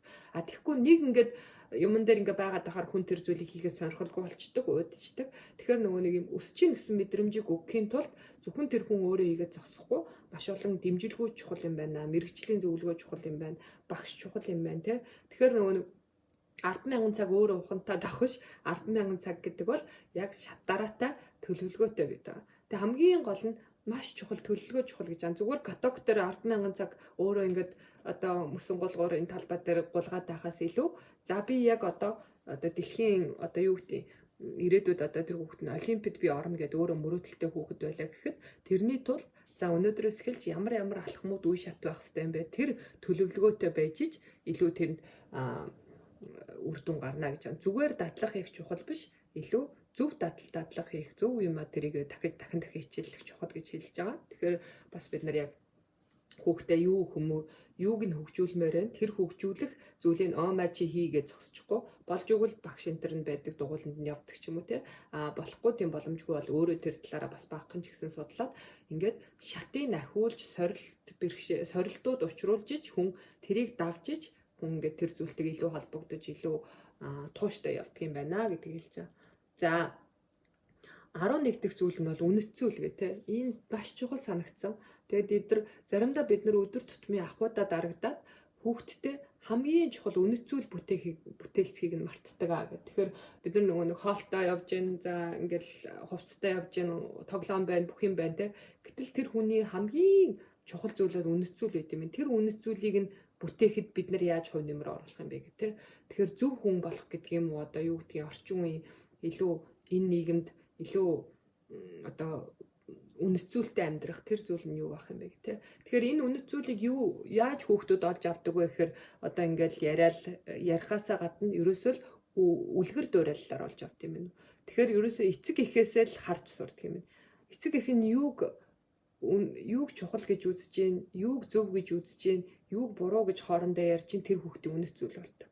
Бид нар магадгүй одоо юу гэдэг өмнөх үеийнхаа юмыг яриад байдаг бол тэр одоо социализмын үед их сайхан байждаг гэвэл хүүхэд нь социализмын үед их сайхан байждаг гэж боддог ч юм уу те. Гэхдээ мэдээж тэр хүний дараагийн явцад сургууль олон зүйл нөлөөлж өөрчлөгдөж болох ч гэсэн тэр үнэт зүйлийг бид нар бүтээхтэй анхаарах хэрэгтэй. Тэгээ хэрвээ бид нар ахуйдаа дарагдаад үнэт зүйлээ ингээд үнэт зүйлийн талаар ярилцахгүй үнэт зүйлээ үлгэр болохгүй бол та биш магадгүй телевиз юм уу эсвэл өөр хин нэгэн таны хүүхдийн үнэт зүйлийг бүтээж иж магадгүй. Тэгэхээр миний хүүхэд ямар үнэт зүйлтэй хүн болж байна гэдгийг асуух хэрэгтэй гэж байна. Ямар үнэт зүйлтэй хүн болж байна? Үнэт зүйл гэдэг бол те хүнийг бусдыг хүндэлдэг, бусдыг хайрладаг, өөрөө өөртөө хайртай, өөрийгөө хүндэлдэг, байгаль орчинд ээлтэй одоо юу гэдэг те бусдын эрхэнд халддаггүй, бусдын хувийн орон зайг хүндэлдэг тийм хүн болж гинүү гэдэг асуултыг асуух хэрэгтэй. Тэгэхгүй нөгөө өдөр тутмын юмд ингээд дарагдаад байх биш. Энэ чадвар, энэ одоо үнэт зүйлийг ярилцах, харах, ажиглах миний хүүхдийн хувьд юу зөв, юу буруу гэж үнэт зүйлтэй байна гэдгийг харах айгүй чухал юм байна. Тэгээд тэрийг өөрөөрөө үлгэрлэж хүсч үнэт зүйлээ. Тэрнээс биш хилээд бол ойлгохоос илүү хүүхэд илүү үнэт зүйлийг харж илүү үлгэрлэж ойлгодог гэдэг. Тэгэхээр бид нар одоо магадгүй нөгөө ахуй элбэг хангалуун байхын заримдаа хүүхдэд одоо нөөцийг хэмнэх сэтгэлгээг нь бол одоо дэмжидэггүй те одоо юу гэдэг юмыг хэрэглээл хайж илээдэг. Гэтэл энэ нэрээдүүд одоо магадгүй байгаль орчинд ээлгүй хандлага байдаг ч юм уу те. Гэтэл бидний орчин үеийн энэ ирж байгаа нийгэм бол илүү байгаль орчинд ээлтэй одоо аль болох бага одоо пластик зүйл хэрэглэдэг ч юм уу те. Энэ болгоныг бид нар өөрсдөө одоо тэрийг л өөрөө илэрхийлэх юм байна л да. Тэгэхээр бидний хамгийн чухал тэр зүйл бол би ямар үнэт зүйлийг ямар хүнийг бүтээж байна гэдэг нь айгүй чухал. Тэр хүн нь дотоод хүн гэдгийг те. Тэгэхээр тэр бас одоо их чухал санагдсан. Тэгээд одоо жишээ нь одоо тэр зүйл яанаас эхлэх вэ гэхээр ерөөсөө өдөр бүр эцэг их хоорондоо ярьж байгаа зүйл тэр бол эргээд хүүхдийн үнэт зүйл болдог. Магадгүй одоо эцэг их нь юу гэдэг нөгөө нэг одоо арай л тэхгүй байх гэж бодож чинь тэр дээр үед бол тэр айлын тэр хүүхдийг хараач тэ ийм байхын тэгтэл чи тийм байхын ч гэдэг юм уу ингэж хэлсээр байгаа нөгөө хүүхд маань бол өөртөө итгэлгүй болох нь шүү дээ. Хин нэгэнтэй харьцуулах эсвэл одоо хин нэгнийг муулах ч юм уу тэ энэ болгон чи эсвэл одоо хин нэгний эд хөрөнгөнд хоорондоо шунж ярилцах ч гэдэг юм уу муулах ч гэдэг юм уу энэ ярианууд эцэг гэх юм уу тэр гэр бүлийн хүмүүс хоорондоо ярьж байгаа ч гэсэн тэр хүүхдүүдэд эргээд яг тэр өөрийнх нь үндэцүүл болж сууж яадаг гэдэг. Магадгүй ирээдүйд нэг хүний бас эд хөрөнгийг муулаад ч юм уу эд хөрөнгөнд шунаад сууж ах ч юм уу те. Энэ болгон ч ерөөсөө л тэр бүтээж. Тэгээ үндэцүүл дээр одоо түрүүн бид нар өмнөх дугаар дээр хэлчихсэн. Ээж нь өөрийнхөө бие сэтгэл хангалуун босвол ингээл өрөвдөр болгон өөрийгөө талент хараад энэ ч тарган байна, тэр чи юм байна, энэ ч ингээ нүүрэн дээр юм гарцсан байна ч гэдэг юм уу хүчлээ инглээ гэдээвэл охин нь хажуугаас нь хараад ерөөсөө л юу гэж өөртөө ирээдүйд том болохоос өөрийгөө үнэлдэггүй, өөрийнхөө биеийг хайрладаггүй, өөртөө сэтгэл хангалуун бус ийм болоход нөлөөлж байгаа. Эргээд нөө үнэт зүйлийн хувьд өөрийгөө хайрладаггүй тийм үнэт зүйлийг суулгаж байгаа байхгүй. Тэгэхээр үзэлснаг тий одоо тийм итгэл үнэмшлийг. Тэгэхээр энэ зүйлийг бол ерөөсөө л өдөр болгон өөрийнхөө бид нарын байж байгаа чинь тэр хүүхдийн үнэт зүйлийг одоо өстө жанжин шугам гэдэг шиг бүтээж байгаа шүү гэдгийг санах айгүй чухал гэж байна. За тэгээд би 12 дахь алхмыг хэлээ. Тэгээд нэг бас 5 минут асуулт хариулт байгаад яг дуусахаараа. За 12 дахь алхам бол бас сонирхолтой байсан. Тэр болохоор self knowledge буюу өөрийгөө танин мэдэх гэдэг. Тэгээ энэ дээр номны сонирхолтой нь болохоор хүүхэд өөрийгөө танин мэдэх процесс их чухал. Тэрнээс өмнө бид нар өөрийгөө танин мэдэх процесс их чухал гэдэг. Тэгэхээр энэ дээр бол илүү зохиолч өөрөө нэлээд бясалгал, meditation, одоо mindfulness энтертэй нэлээд ойрхон учраас тэр талаараа нэлээд ярьсан. Яаж өөрийгөө мэдрэх, яаж өөрийгөө таньж мэдэх. Яг тэгвэл бид нар маш олон тохиолдолд хүүхдтэй л нөгөө нэг юм хүмүүжүүлэх тухай бодоод байдаг. Гэтэл эхлээд өөрийгөө таньж мэдэх, өөрийгөө олох, би юу н ямар үнэт зүйлтэй хүн юм, би хинбэ гэдгээ таньж мэдснээр эргээд бид нар яг нэг үлгэр дуурайлал эргээд болдог гэдэг байгаа байхгүй. Тэгэхээр надад бас сонирхолтой үнцэг санагдсан. Хүүхдийн хүмүүжлийн талаар ярьж ясна эцтэй нөгөө нэг яг тэр 12 дахь алхам нь өөрийгөө таньж мэдэх тэр цэсмэ бясалгал гэх тээ. Тэгээ тэрийг яг бүр ирээдүйд бол хүүхдтэй ч бас ингэж өвлүүлж хөгжүүлж болно гэж. Яг өөртөөгөө тэр суух яг одоо цагтаа ингэж байх те өнгөрсөн рүү харамсахгүй ирээдүй рүү шунахгүй одоо яг илүү ирээдүй рүү эргээр тэмүүлж байгаа тэр болгон өөрийгөө таньж мэдэх чухал гэсэн маш сонирхолтой санагдсан. За тэгээд энэ номон дээр эргээд та нар хэлж байгаа 12 хүүхдийг аз жаргалтай одоо амжилттай болгох 12 алхам дотор ерөөсөө загнанч гэдэг юм уу те 5 салаа бовны амт үзүүлэнч гэдэг юм уу айлганч гэдэг юм уу эсвэл одоо нөхцөлтөөр ингүүл тгийн шүүч гэдэг юм уу энэ харилцааны тухай нэг ч байхгүй. Яг тэгвэл хүүхд хизэж тэр нөгөө хүчирхийлэл юм уу айц дарамт занал хийлэл эсвэл тийм зандраанд ор бүтэн өөрийгөө хөгжүүлэх потенциалаа мэдрэх боломж нь шууд хумигддаг гэдгийг бүр ингээд судалгаагаар хэлсэн ба. Тэгэхээр юу гэж хэлэх вэ гэхээр ерөөсөө л хүүхдийг аль болох эерэг орчинд аль болох өөрийгөө нээх тэр чөлөөт орчныг бий болгох, аль болох итгэлийн тэр орчныг бий болгосноор хүүхэд аз жаргалтай тийм болдгийм байна гэд. Аз жаргалтай амжилттай хүн болдго юм. Аз жаргалтай амжилттай хүн бол хайрлагдсан хүн, аз жаргалтай амжилттай хүн бол өөртөө итгэлтэй, өөртөө хайртай хүн гэж. Тэр хүнийг зодож нүдэж юм уу одоо загнаж зандарч юм уу хэлдэггүй. Тэгээ хүмүүс хэлдэгтэй хүүхдийг одоо юу гэдэг хүүхдийг нэг юм ойлгуулах гад чухал юм ойлгуулах гад загнасан ч юм уу зодсон гэдэг. Гэтэл нөгөө нэг хүүхэд хизээч эргэж юун дээр би алдсан гэдгээ эргэж сандаггүй. Зодуулсан юм уу загнуулсан өөрийнх нь тэр орчинд нь одоо ингэж халтсан тэр мэдрэмж нь хүнд үргэлж үлддэг. Тэр нь эргээд өөртөө итгэлгүй дараа нь амьдрал дээр хувийн харилцаанд, хувьсгалын харилцаанд одоо ингээд юу байдгүй өөрт нь саад болт юм байна л да. Тэгээ энэ дэр хамгийн сүүлд нь 4 чухал санааг хэлж байгаа. 4 судлаачдын ерөнхийдөө багцаж үзснээр эцэг эхчүүд 4 янз яг нь ерөнхийдөө байж болно. Гэхдээ үнээс олон гэхдээ ерөнхийдөө 4 янз. Тэр нь болохоор хамгийн дөрөнд хайхрамжгүй эцэг эхчүүд байдаг гинэ. Тэр нь болохоор илүү хүүхдэд чанартай цаг гаргадаггүй холбоо нөгөө түрүүний холбоо харилцаа тогтоодоггүй хариу үйлдэл баг одоо гэрт тодорхой дүрмүүдийг хэрэгжүүлэх юм байхгүй, тийм юм байхгүй. Ингээл ерөөсө хайхрамжгүй эцэг их. Энэ бол эргээд энэ тохиолдолд хүүхэд том болоод тогтургүй одоо тийм том хүн болж өсөх магадлал өндөр гэж байна. Ерөөсөө өөртөө итгэлгүй, тогтургүй, тэгээд ингээ хайхрагдаагүй учраас хайрлагдаагүй, тийм учраас ингэж тэр дутууга хаа нэгтэйгээс нөхөх гэсэн тийм болт юм байна. За тэгвэл дараагийнх нь permissive буюу зөвшөөрөмтгий бүх юм ингээд болно гэх тээ. Өөстө хүүхэд юм чинь хаанд ерөөсөө заан одоо бараг л юу гэнүүдээ бүх юм тэгэнгүүт эргээд хүүхдтэйгээ маш ойрхон харьцдаг холбоо харилцаа байгаа хэрнээ ямар ч дүрэн байхгүй те ямар ч одоо нөгөө түрүүний зориг мөрөөдлийнхэн төлөө явахт нь ингэж эергээр ингэж урамшуулж эергээр түлхэж ингэж эергээр ингэж дэмжиж ингэж зоригжуулдаг юм байхгүй ингээд бүх юм нь ингээд дүрмгүй байгаад байвал эргээд бас одоо эго төвтэй их том эготой би л бүх юмны гол дүр гэсэн тийм хандлагатай эсвэл одоо харилцааны асуудалтай бусдаа холбогдож чаддаггүй эсвэл одоо эргээд нөгөө нэг амьдралын янз бүрийн харилцаанд ороход эмзэг тэгээд энэ ийм хүн болт юм. Тийм учраас бас ингээд хайхрахгүй орхиж болохгүй бас ингээд бүх юмыг зөвшөөрөөд болохгүй. Тэгээ энэ эхнийх нь negligent дараагийнх нь permissive тэгээд гурав дахь нь болохоор authoritative гэж байгаа. Энэ authoritative гурав дахь нь болохоор authoritarian гэж байгаа. Илүү нөгөө жоохон дарангуй маягийн тий. Одоо хүүхдээ хит их дүрмээр шахдаг. Одоо амжилтанд хүрэхийн тулд одоо ерөөсөө маш олон хичээл, дугуйлан одоо юу гэдгийг төмөн юмар шахаад хүүхдэд ерөөсөө хүүхэд байх боломжийг өгдөггүй.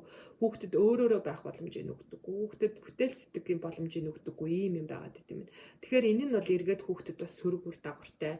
Илүү өөртөө итгэлгүй дараа нь нөгөө нэг юм маш их баригдмал учраас эргээд бас ингээд сэтгэл зүйн асуудалтай болдог. Харин илүү authoritative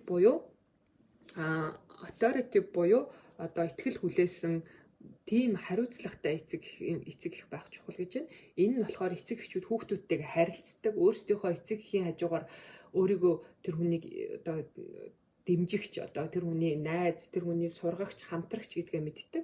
Тэгээ хүүхдийнхаа бие даасан байдлыг дэмждэг.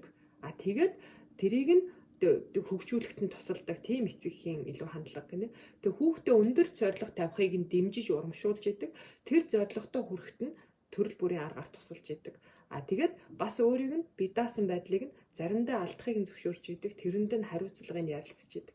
Энэ бол илүү ирээдүйд ягаад гэвэл багасаа бие даасан шийдвэрүүд гаргаад харьцангуй одоо нөгөө нэг хүүхдэд тохирсон насанд нь тохирсон шийдвэрийг өгнө гэж байгаа шүү дээ. Одоо юу гэдэг 3-4 настай болоод ирвэл одоо күртэг авмаар байвал ямар өнгөтэй авахыг нь хүүхдээс асуух те ямар өнгө нь чамд таалагдчихна гэх. Тэрнээс биш одоо эмэгтэй эмч ягаа өнгө эрэгтэй эмч нь тийм өнгө гэхээс илүү тэр тохирсон насанд нь тохирсон шийдвэрүүдийг хоёр адилхан ногоо байхад алийг нийтмээр санагдчихээн гэдэг юм уу. Энэ нөгөө багасаа ингээд тохирсон шийдвэрээ гаргаад яваад ирсэн хүүхдүүд илүү насанд хүрэхэд бие даасан өөрийнхөө төлөө шийдвэр гаргах чадвартай, хүсээгүй харилцаанд үгүй гэж хэлэх чадвартай, хүссэн зүйлийнхаа төлөө тууштай тэмцэх чадвартай ийм хүмүүс болдгийм байна гэх. Тэгэхээр энэ authoritative эцэг их байх илүү чухал юм байна. Үл хайхарч болохгүй, бүх юмыг нь дураар нь зөвшөөрч болохгүй, хитрхи хатуу байж болохгүй. Тэгээд энэ authoritative эцэг их буюу зарчимтай мөртлөө мэдрэмжтэй эцэг их байх чухал гэж хэлсэн байна. За та нар 3 минутанд асуулт санал сэтгэгдэл байна уу? Би яг цаг 30 минутанд багтаах гал. Тэгээд нилээ бага насны үед хүүхдээ хараа сууж байгаа ээжийн хувьд их санаа ахуйштай юм байна гэж энэ 12 дахь арга батал тийм тэгээд 12 дахь арга дээр та нараас илүү тэр meditation юм уу тэр бяцлаглалын талаар илүү өөртөө цаашаа сонирхоорой тий.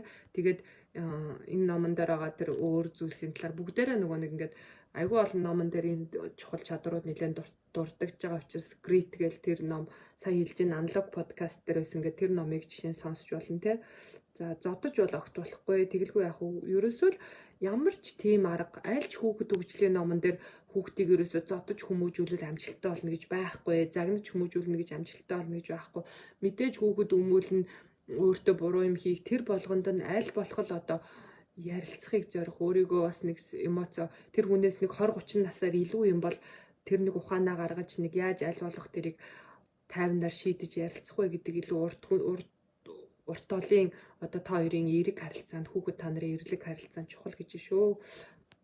За аав ээжээсээ хүндэлж ах эгч нараасаа гудамжид зүгэн найзуудаасаа сурч байдаг да. Тийм хараал хилээд явж исэн гинэ. Тэгэхээр нөгөө эргээд ерөөсөө л тэр хараал хэлж ийн гэж тэр орчинд нь тийм хараал юу явж ийн гэж шүү дээ. Энэ steps гэд нөгөө энэ юун дээр нэгаа да. Миний пэйж дээр байгаа хамгийн сүүлийн 4 дахь ном тий. Тэгээд би энэ одоо дараа нь хүүхэд хөгжлийн би бас Montessori гэдэг ном авсан ш. Тэгээд уншиж амжаагүй л.